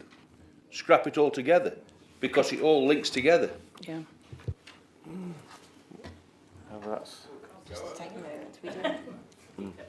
I mean, I would like to know, just for complete transparency, we had to have a pre-meet tonight. The pre-meet was arranged for 5:30. At the very last minute, it was changed to 5 o'clock, and because of work commitment, I wasn't able to make the pre-meet. When I did arrive, I saw Councillor Archer coming out of the room. You're not part of the pre-meet, so could I understand from the chair and from the officers in the pre-meet what the heck's going on? Yes, absolutely. In defence of Councillor Archer, I can confirm that he didn't come into the meeting. It was after the meeting concluded when he came in to speak or to get advice from Kerry France and Paul Wilson. He wasn't actually involved in the pre-meeting at all. In fact, the pre-meeting, it's a good job it did start at 5 o'clock. It didn't finish till 6:15. If we'd had it at 5:30, we'd still be there at 6:15 after this meeting should have started.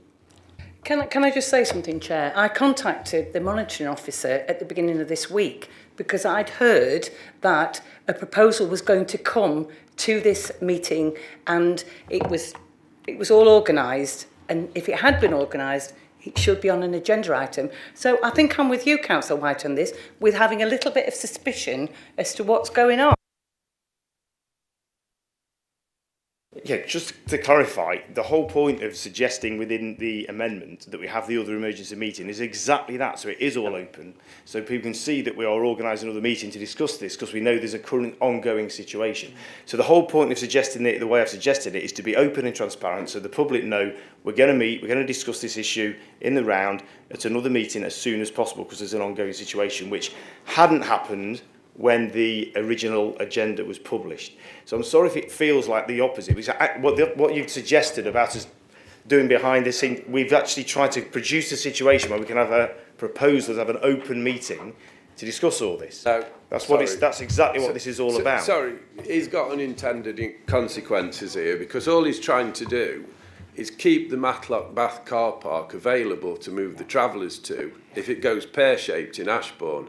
And I want to have a decision on this tonight, where what's the point in us coming here tonight with this agenda? We should be able to decide on it properly. Yeah. Can I speak again or not? You shouldn't really, but perhaps just for a very short comment. Yeah. It's all very well saying what you've just said, and I get what people's concerns are about travellers being on car parks. I understand that. But if we remove, I'm not wanting to put travellers in Matlock Bath. I'm not wanting to put travellers anywhere. I just want us to look at where we are right now and come up with what's probably going to be the least bad solution. That's all I'm looking to do here. I have huge sympathy with Matlock Bath because communities of Ashbourne have suffered the same things. Well, they have, maybe not quite as long, not as long. I absolutely accepted. Absolutely accepted, not as long. Yeah. But if we do that, if we do stop that happening tonight, we have to then ask the question of where are we going to go with the current situation on Clifton Road in Ashbourne? So that's where we're at. Otherwise, they're going to be this family will be there forever. So we have to have another meeting to try and find the right resolution for that. My amendment was the first one. That was hijacked, and it was seconded by Councillor Hobson. So I think we should go with it. Why did you call that?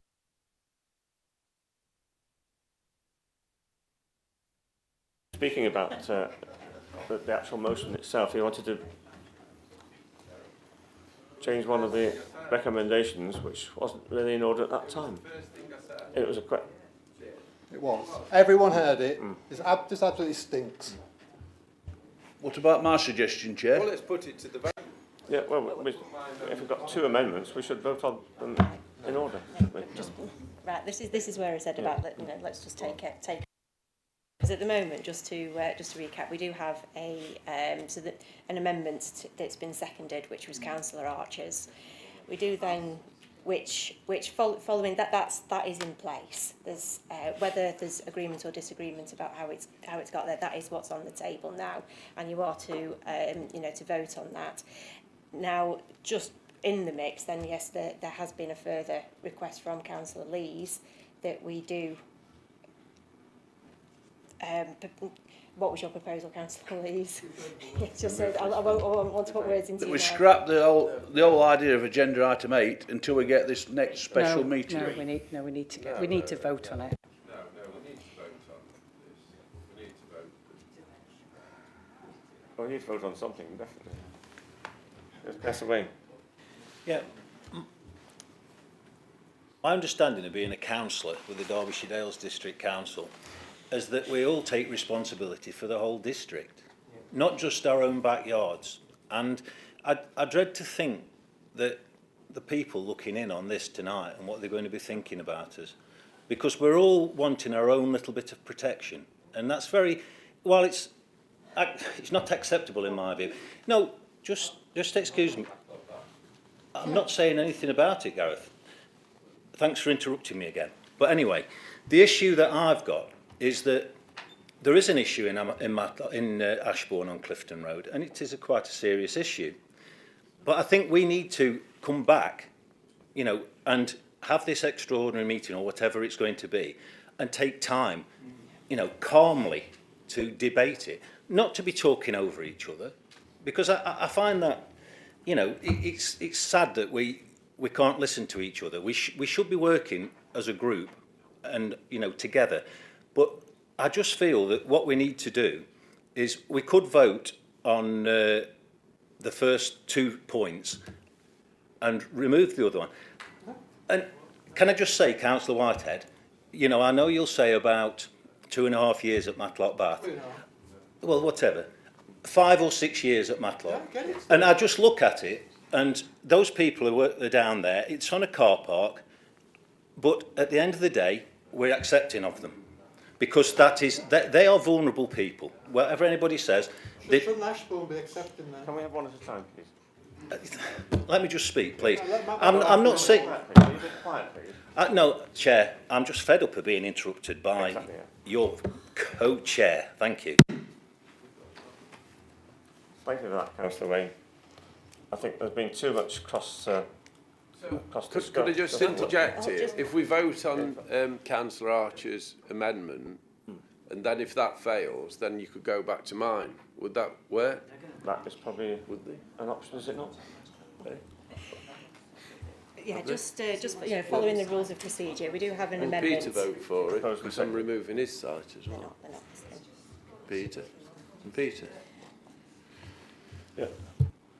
Who wants to put something forward now, or do we want to move into debate on Councillor Archer's seconded amendment? Peter's got a point There's of no order. debate, it's moving to the vote. You're asking for a vote, Councillor Slack? To speak? Right, well, speak, yeah. I won't interrupt you. I want to speak on well, what's between these two people, the councillors. Leave it then if you don't want me to speak. Yeah, thank you. Right, way back in December last year, we voted at County Hall. I didn't vote for the sites at Matlock Bath or Roseley or Middleton. I didn't vote for them. I thought they were wrong. I thought all along we should have gone for permanent sites. I've always believed that, and the permanent site we've got on the list here is one of the best we've got at Watery Lane. That's what people say.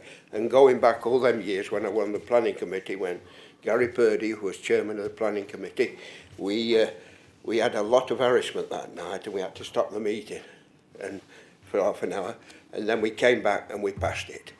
The gentleman said it's never had planning, but it had planning permission at that time, and it was passed officially. So that's the best site we've got, and we should not throw that away. Maybe County Council won't let us have it, but we've got to keep trying and trying and trying. So I'll go along with ditching the one at, well, Roseley's gone, but Middleton and Matlock Bath, definitely. They won't put a kicking into the long grass, so I'll go along with that, but the other two items, definitely we should support that. Thank you, Chair. I think we need to go into a debate on the amendment now that's been proposed and seconded by Councillor Archer and Councillor Franks. Councillor Franks.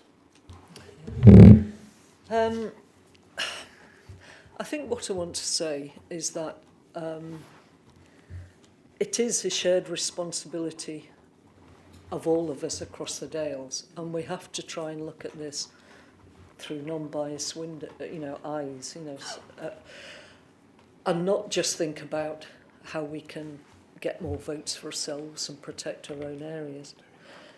Going back to last December's meeting, we were in a position we had no permanent sites, and we put forward an option for temporary sites which spread that responsibility through 3 villages.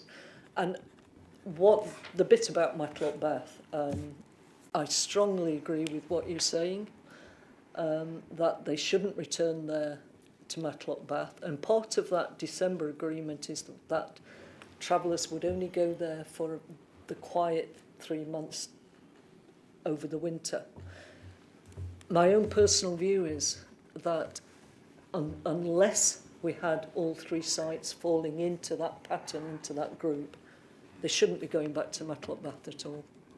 I think it would be wrong to expect that village of Matlock Bath, who rely, as Gareth said, on tourism and tourist trade, the losses the companies felt and had to experience, they couldn't go back to Matlock Bath. We can't leave them at Matlock Bath as they've been left before. Sadly, at this point in time, we have no temporary sites that any of us feel happy about recommending at all. Section 3 down here, recommendation 3, is about pausing any talk of any temporary sites and focusing on getting a permanent site and trying to sort something out down at Watery Lane, which I think has been the least difficult and least challenging of anywhere in my 2 years as a councillor that they've actually stayed. The other thing that I would say is there is this urgent situation at the minute at Clifton Road car park that has to be dealt with. And we have to look again at what we're going to do. At the moment, we're in a difficult situation.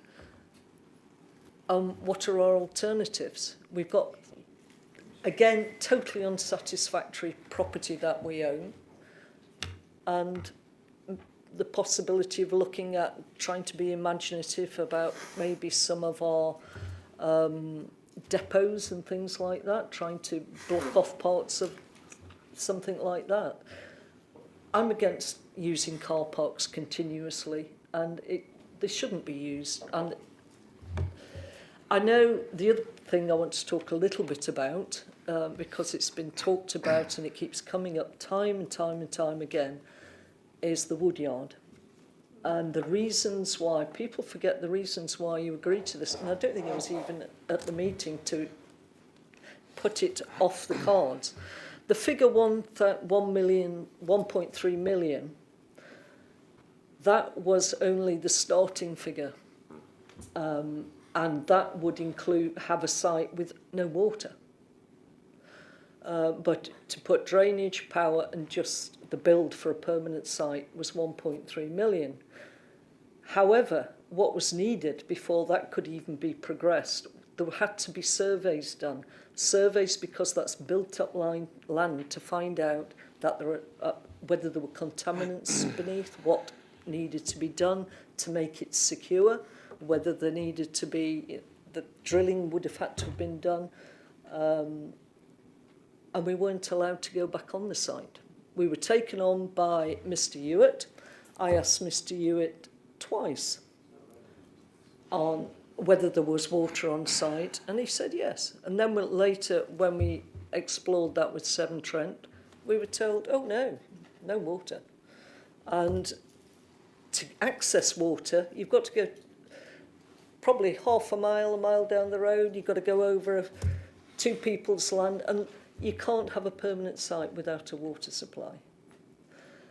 We have no idea what the final costs would have been to bring that forward. We've got a starting of 1.3 million, and then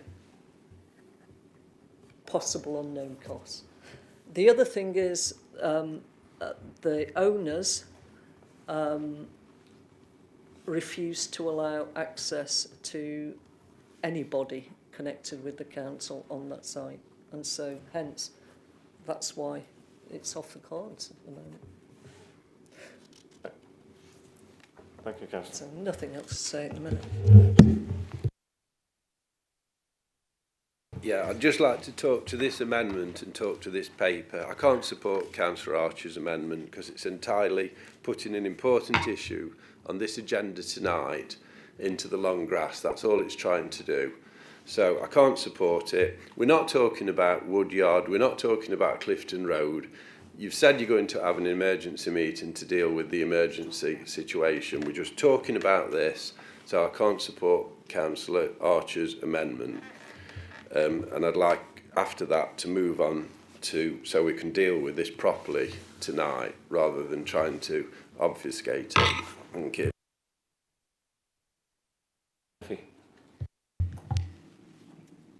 Thank you, Chair. Just wanted to respond to Councillor Franks. Now, what would really have helped the situation, people don't believe part of what we're saying about the woodyards because nobody gets to see any reports or gets any detail. We just get this lump sum figure and then what you tell us and whatever. People doubt our credibility, to be honest, and you know, people like to see evidence. I know there's reasons. I think we've heard some reasons and whatever, but you must understand that Joe Public are very dubious about what's been said. Sorry, that's the case. I've just got to come back on the accusation of throwing a community under a bus. To have that said at me at a meeting really makes me quite upset. It makes me consider whether it's worth staying on this council, to be honest. It's not about throwing a community under a bus. I'll tell you what this is about. The community in Ashbourne at the moment, the travellers are on Clifton Road car park. They've been in Ashbourne for many months, in a different part of Ashbourne, on a site that's been accepted in the short term by the community of Ashbourne. It's been okay. It's been all right. They've been there.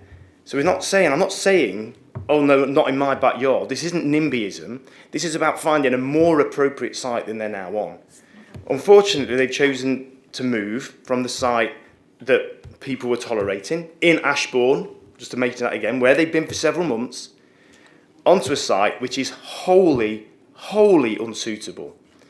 And I've been to all the different sites, I've looked at them all, and in my opinion, and I think in most people's opinion who went to the different sites, the one they're currently on in Ashbourne will be more unsuitable than many other potential options, none of which are good options, including Matlock Bath. It's not a good option. I do not want to throw your community under a bus. I do not want to do that.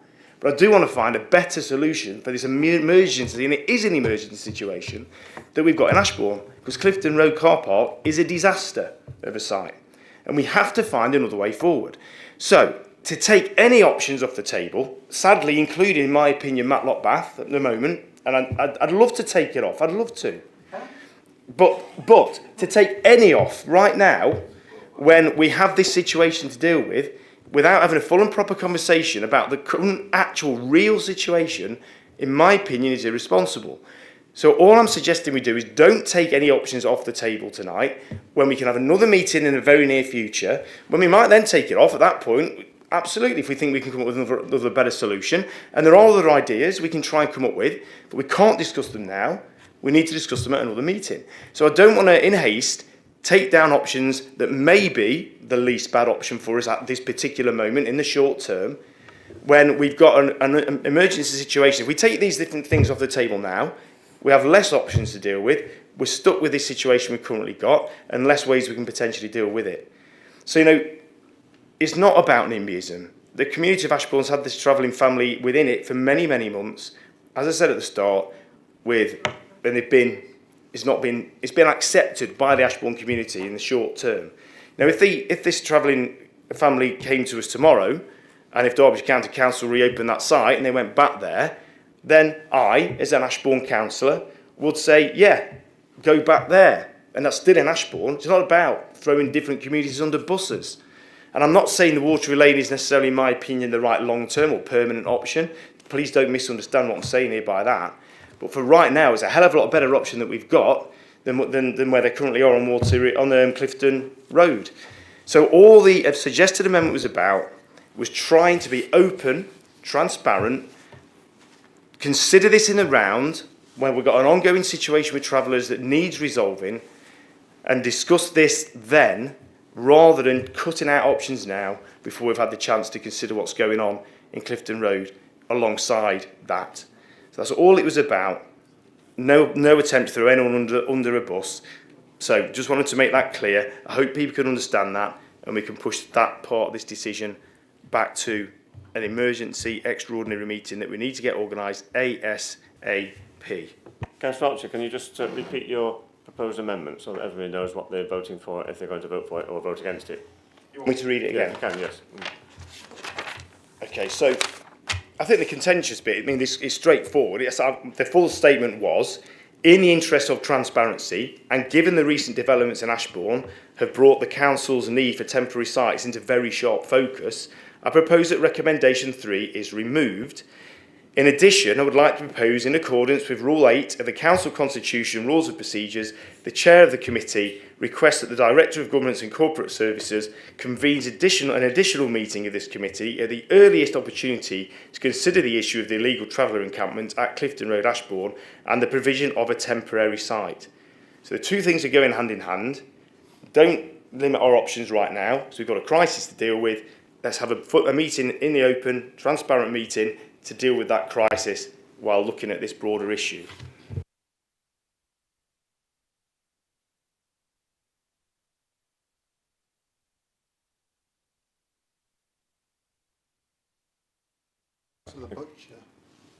Councillor Hobson, Councillor Butcher.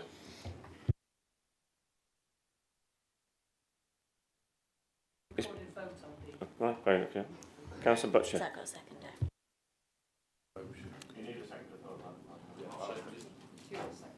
So I was thinking you might have taken it straight to the vote on the amendment, but what I was going to say was in a matter of process.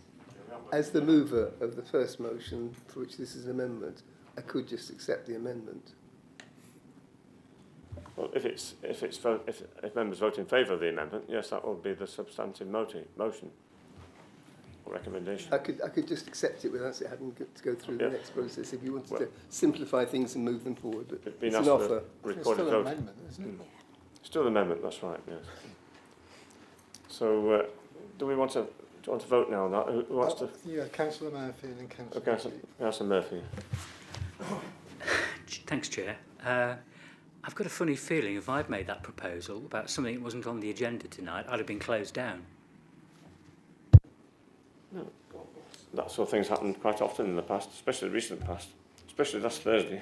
Well, it doesn't make it right.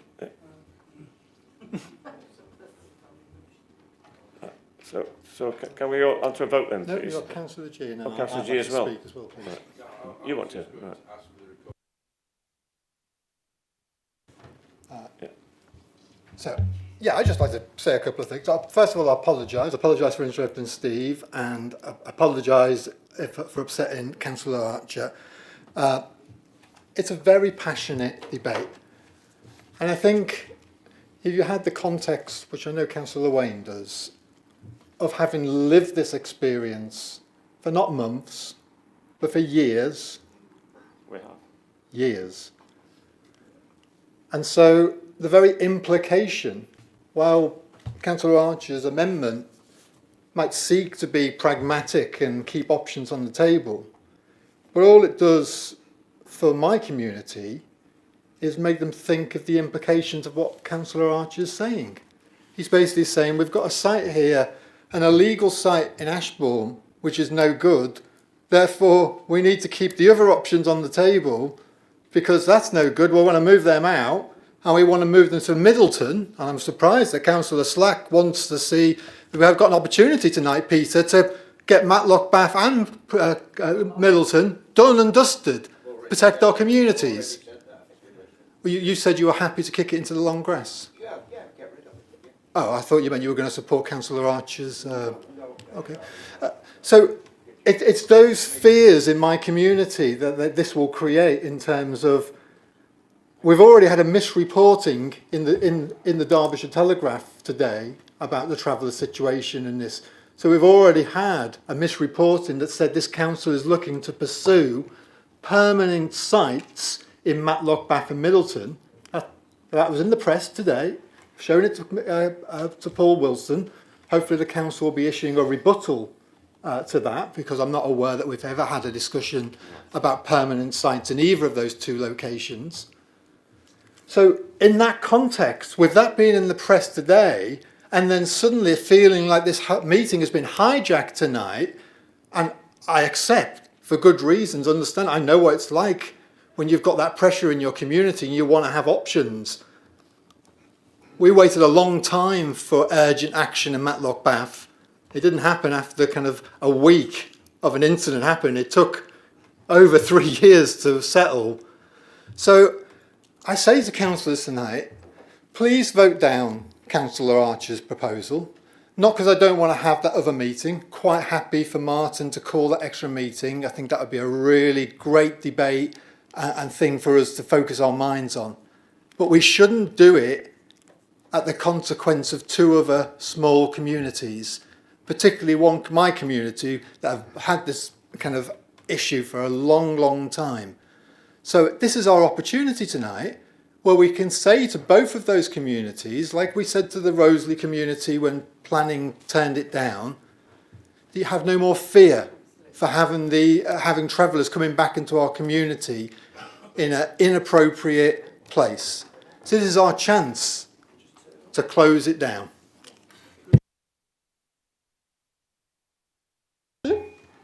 Councillor Slack. Yeah, I do agree with Nick. I think these Matlock, Bath, Middleton and Roseley, they were right. I was right to when I voted against it in December, and I'm right now to say that's enough. Put them on one side and go for a permanent sites. I'm surprised ARC hasn't come up with more permanent sites. You know, I'm disappointed that. I think we really need to have a vote on Councillor Archer's amendment. There we go. We're just going on and on. You're just voting to accept the amendment into the motion, which will become a substantive motion. Yes. Yes, that's what we're voting for, to amalgamate Councillor Archer's proposal into the amendment, into the motion, so it becomes a substantive motion. And then we can debate that. So can I have a show of hands for all? No, we want a recorded vote for all those in favour of Councillor Archer's amendment, please. Yeah. Recorded vote, yes, I said that. Yeah. You did say that.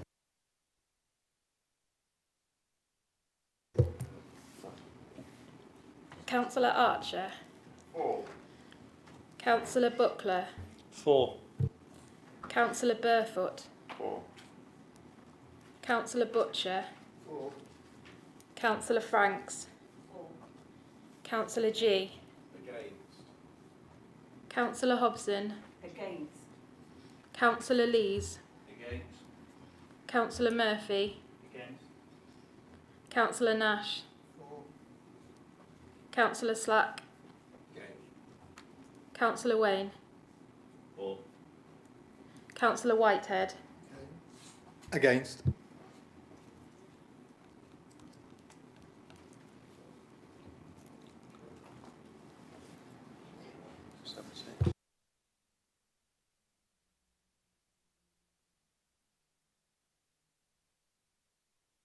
So the vote is for 7 for and 6 against. So that now becomes a substantive motion.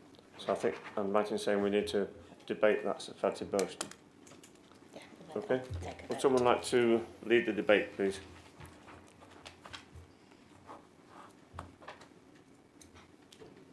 Councillor G.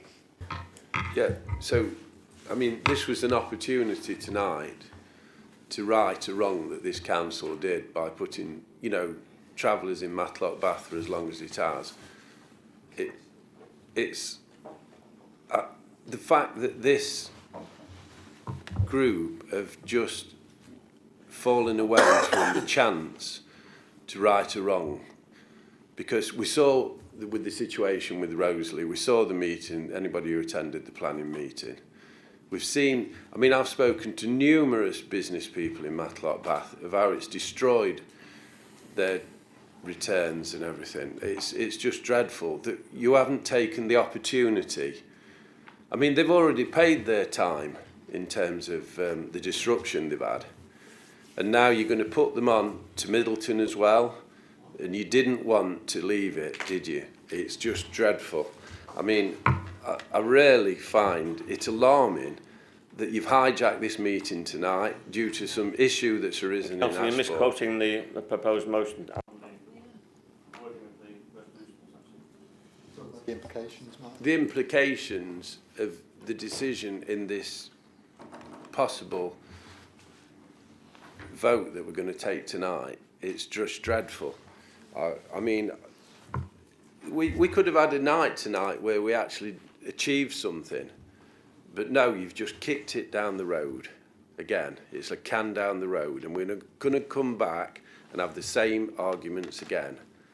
And the opportunity looks like it's going to be lost, hopefully not in the end. Councillor Butcher. Yes, thank you. So although this is taking the part of the motion off that I was proposing, I nevertheless think this is the right thing to be doing at this stage. I can understand people's desire, like Councillor G and Councillor Whitehead, to take sites off. But if every individual area takes their sites off, there's nothing left. So we need to be thinking broadly, and as Councillor Wayne was saying, we need to be thinking about each other. As Councillor Whitehead himself has often said, let's share this issue around and come together, and let's try and make that happen. And I think that's why this motion is the right thing to be doing, to be reconsidering. We've got this crisis now that we didn't have before. We need to just think carefully what the options are and push at every possible avenue to try and solve it. And I'm sure Councillor Whitehead can be part of that discussion to see what options there are to try and find solutions to this in a way that's tries to share the issue around the district and to come together as a community. So I think we should proceed with this. Should we include Bakewell in that sharing? Of course, all areas. Oh, let's get that on the list then. Of course.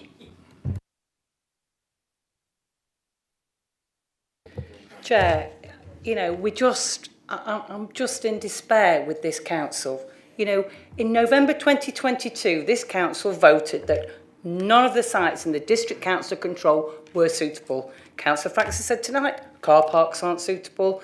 Councillor Flitter said it in full council. We've done nothing. This council's done nothing since that site to move forward. And I just feel despair, you know, oh, they could go here for 3 months, to go here for 4 months. You know that will never happen. It will never happen. Councillor Hobson, you know that what you've been saying is total nonsense. If you look back to the Conservative administration of this council for the last decades, in fact, did you ever come up with a... Martin, we're talking about the last 2 years. You were going to come and sort yeah. everything out, Martin, and you obviously haven't sorted things out. I'm really disappointed. I can't support this amendment. Well, I feel you've very... already made that clear. I've made that perfectly clear. Yes, you have. I have.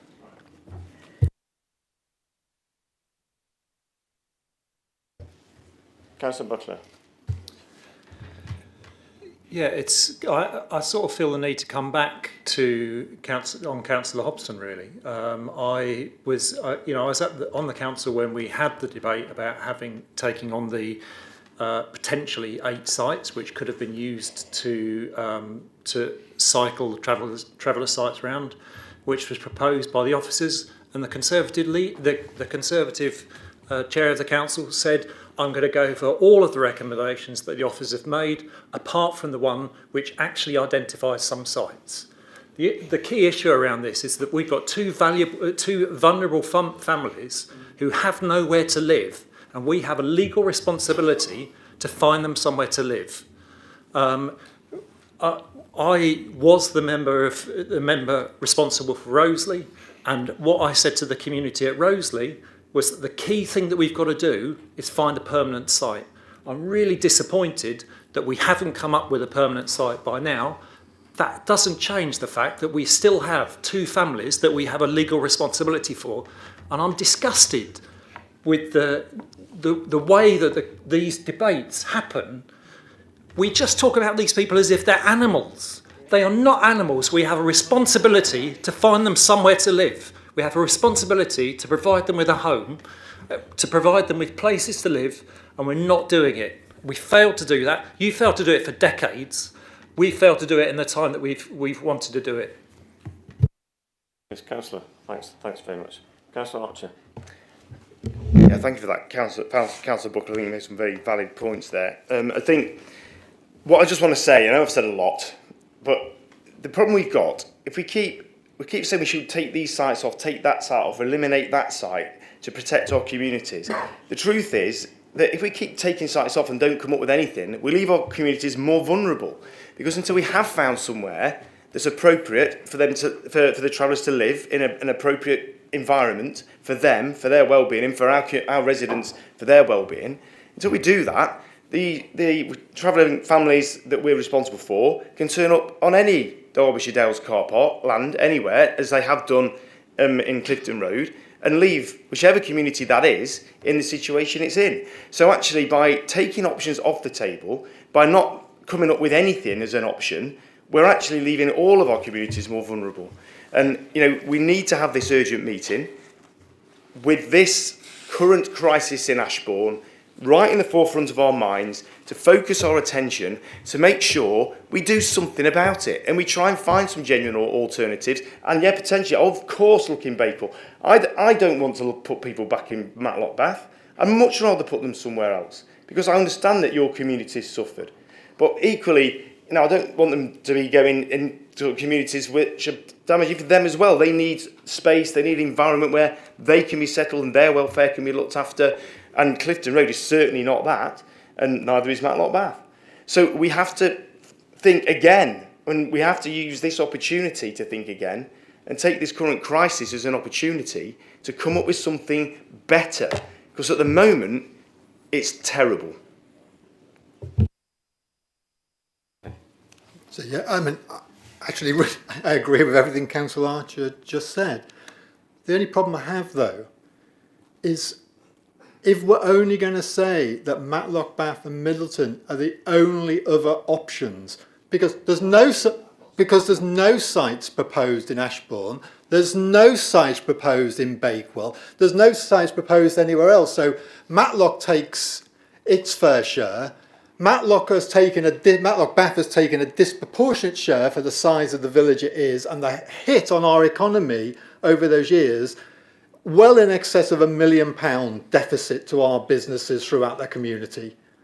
And that's not fair. We are one of the tourist centres of our district. So I absolutely agree. We should look at all options. But that's not what you're suggesting. No, it's not. You're suggesting that we keep Matlock, Bath and Middleton as the only options.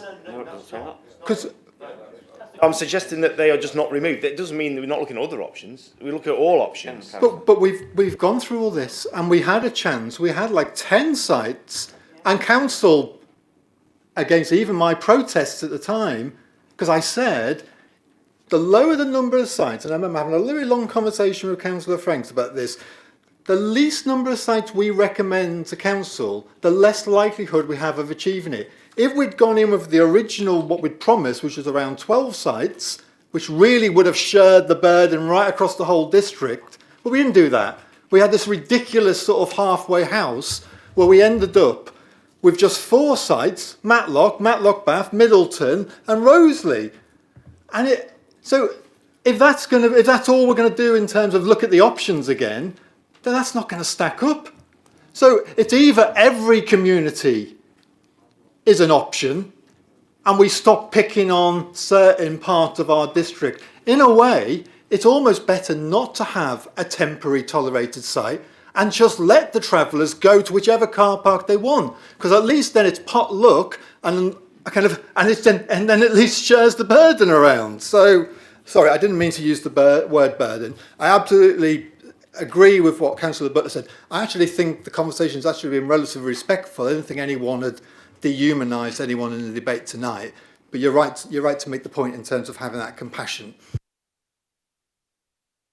Right, Councillor Lees. I think it's been stated, car parks, not the right place. No. But 2 years on, we still have not got anything from ARC. Nothing. We've wasted his money, in my opinion, because ARC was employed to find sites and they haven't come up with the goods. Nothing. Surely there's been things on the market that ARC could have found. And I think ARC have let this council down by Big time. doing what they've done. Big time. Councillor Murphy. Thanks, Chair. I've heard somebody said we need to be in it all together and collegiate and whatever. I recall a meeting here where it was quite extraordinary, where the chair went round the room and was asking all the different ward members individually if they could offer. Yes, it happened. We could find the video to prove it to you, and asking people to sort of, suggest sites in their wards. And there was 2 councillors, only 2 councillors, who said yes to sort of accepting, some responsibility, but we were for having the travellers. And we were promised it was only going to be for 6 months. They ended up in Matlock Bath for 3+ years. So the credibility of anybody saying temporary, it wears very thin and whatever. We're not anti travellers or whatever, but we have a lot of respect for them and we do our best for them. But there's a lot of people who didn't put their hands up that night. The authorisation for using Matlock Bath, of course, then was taken by the former leader of the council and Conservative Party leader on this council. Yeah.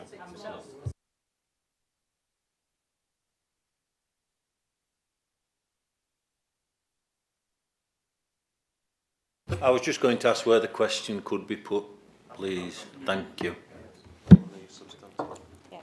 Are we moving to and vote now on the amended motion, on the substantive motion? And we want a recorded vote on this.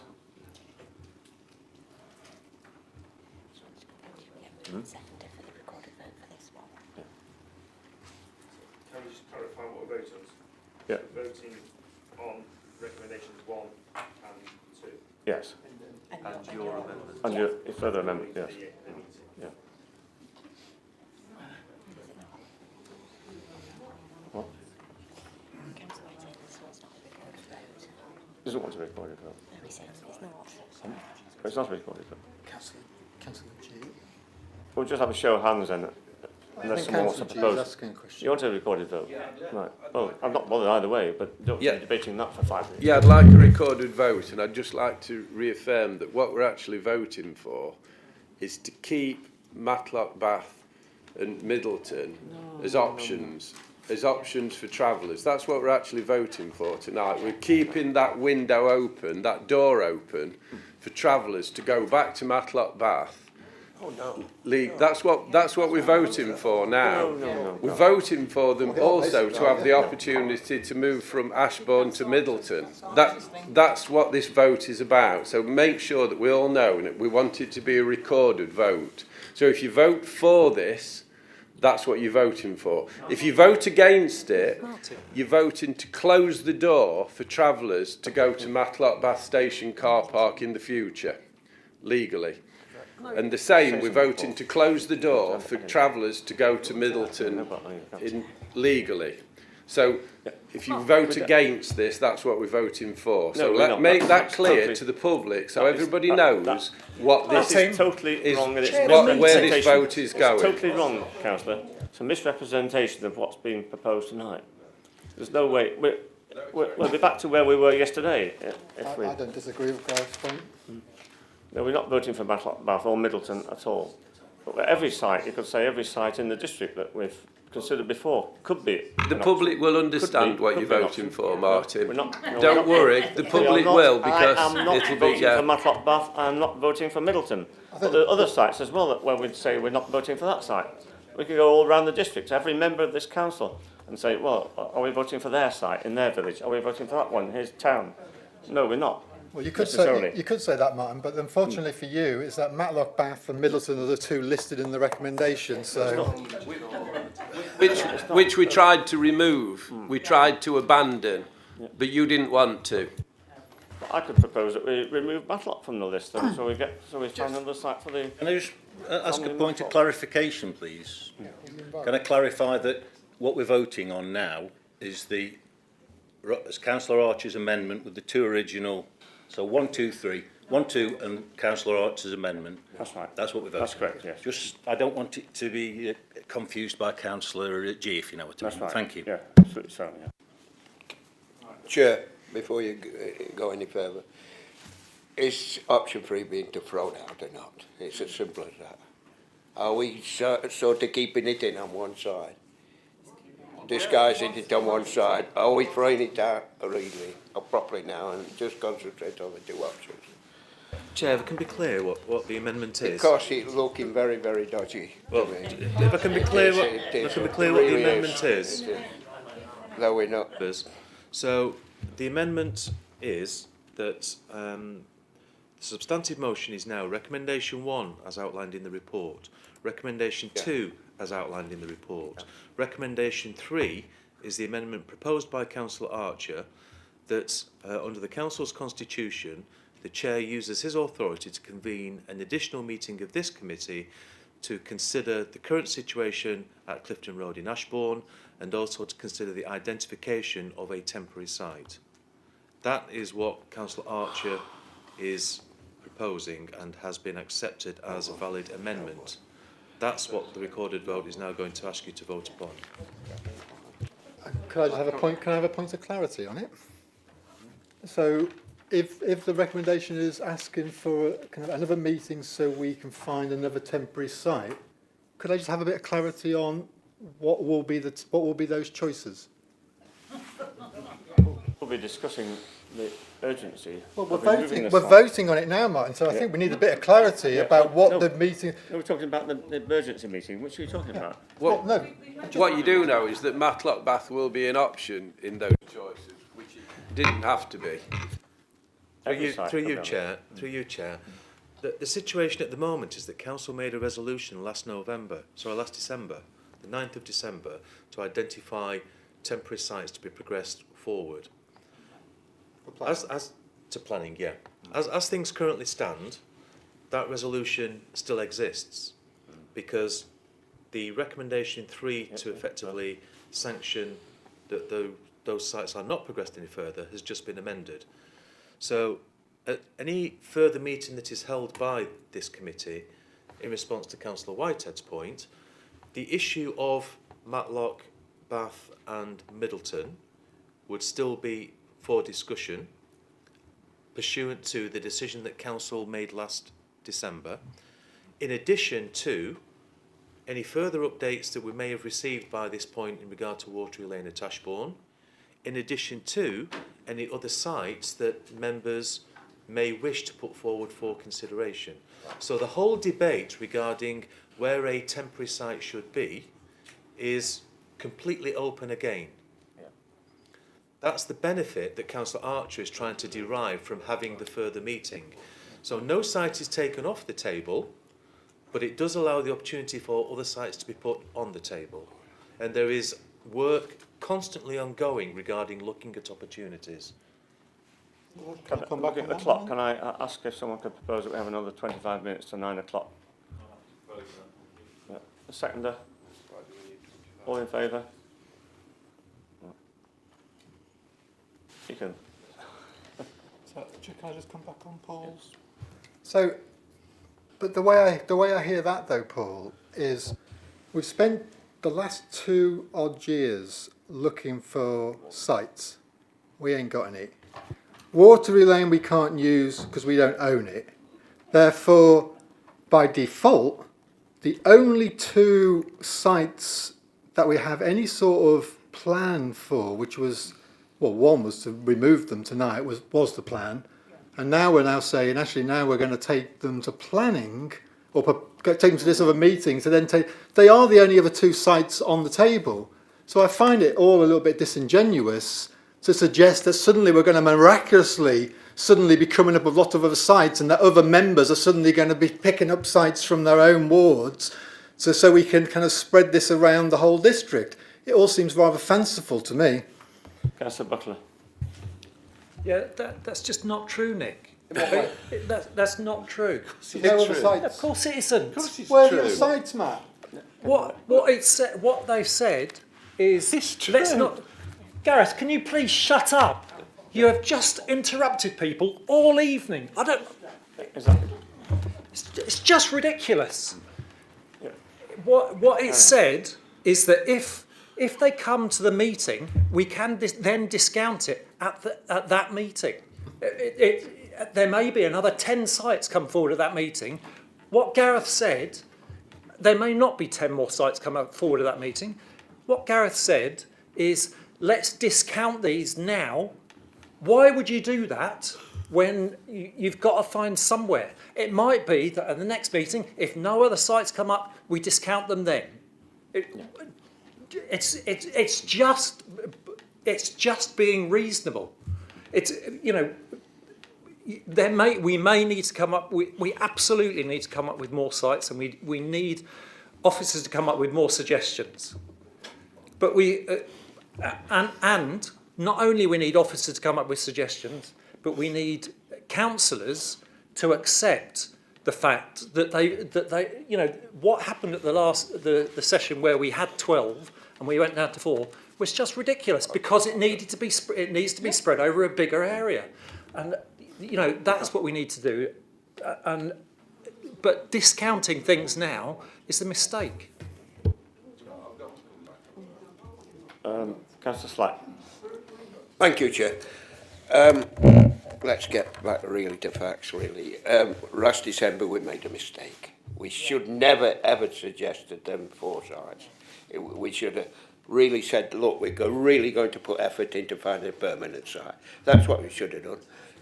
But I was trying, well, I voted against a lot of my colleagues on that issue, and I will do now, because it's wrong. Matlock, Bafford, and they'll never ever go to Middleton, so they'd even walk away, so they wouldn't go there. But even to put it on is ridiculous, absolutely ridiculous. It's a terrible place up there. It's 9,000 foot above sea level. It's absolutely horrendous. The extraordinary meeting. Never ever been on the site. And Matlock, Bafford, it's total. It's destroyed a lot of businesses in Matlock, Bafford. I know that.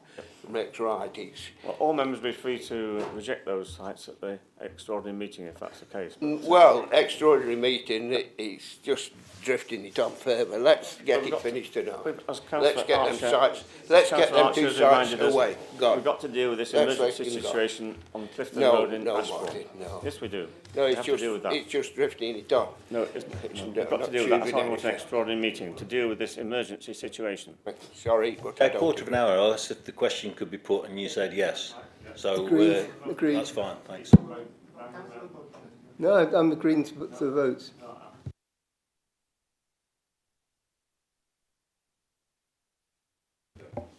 I've got to come back because Can't keep I coming. No, you've come back so many times, Councillor G. just we're wait a moving minute. to a vote. We're going No, moving to a because vote now. I've got to be able to come No, back on those No, accusations. we're moving to a there vote because now. You've come back so many times. We as came Councillor Butler tonight just said. with a clear agenda, Can we have a and vote, one of please? the items was to identify two particular sites to pause. Can we have a vote, you please? obviously You've said had all a this regret before. in your head that you You've said put all them this there in before. the first place. No, but now you've just we're moving to a reneging vote. on your opportunity. Can we have a vote, please? Right. All in favour of the amended motion? Pardon? Oh, you've gone for a Councillor recorded vote. Archer. Right, we'll go for that then. Councillor Buckler. Abstain. Councillor Burfoot. 4. Councillor Butcher. 4. Councillor Franks. Councillor G. Against. Councillor Hobson. Against. Councillor Lees. Against. Councillor Murphy. Against. Councillor Nash. Councillor Slack. Against. Councillor Wayne. 4. Councillor Whitehead. Against. It's tied.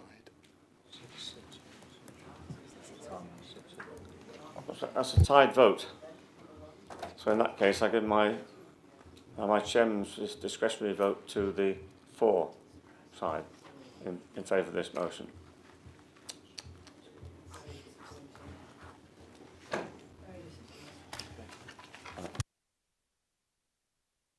I have already proposed that we organise an extraordinary meeting of this committee as soon as it can be convened.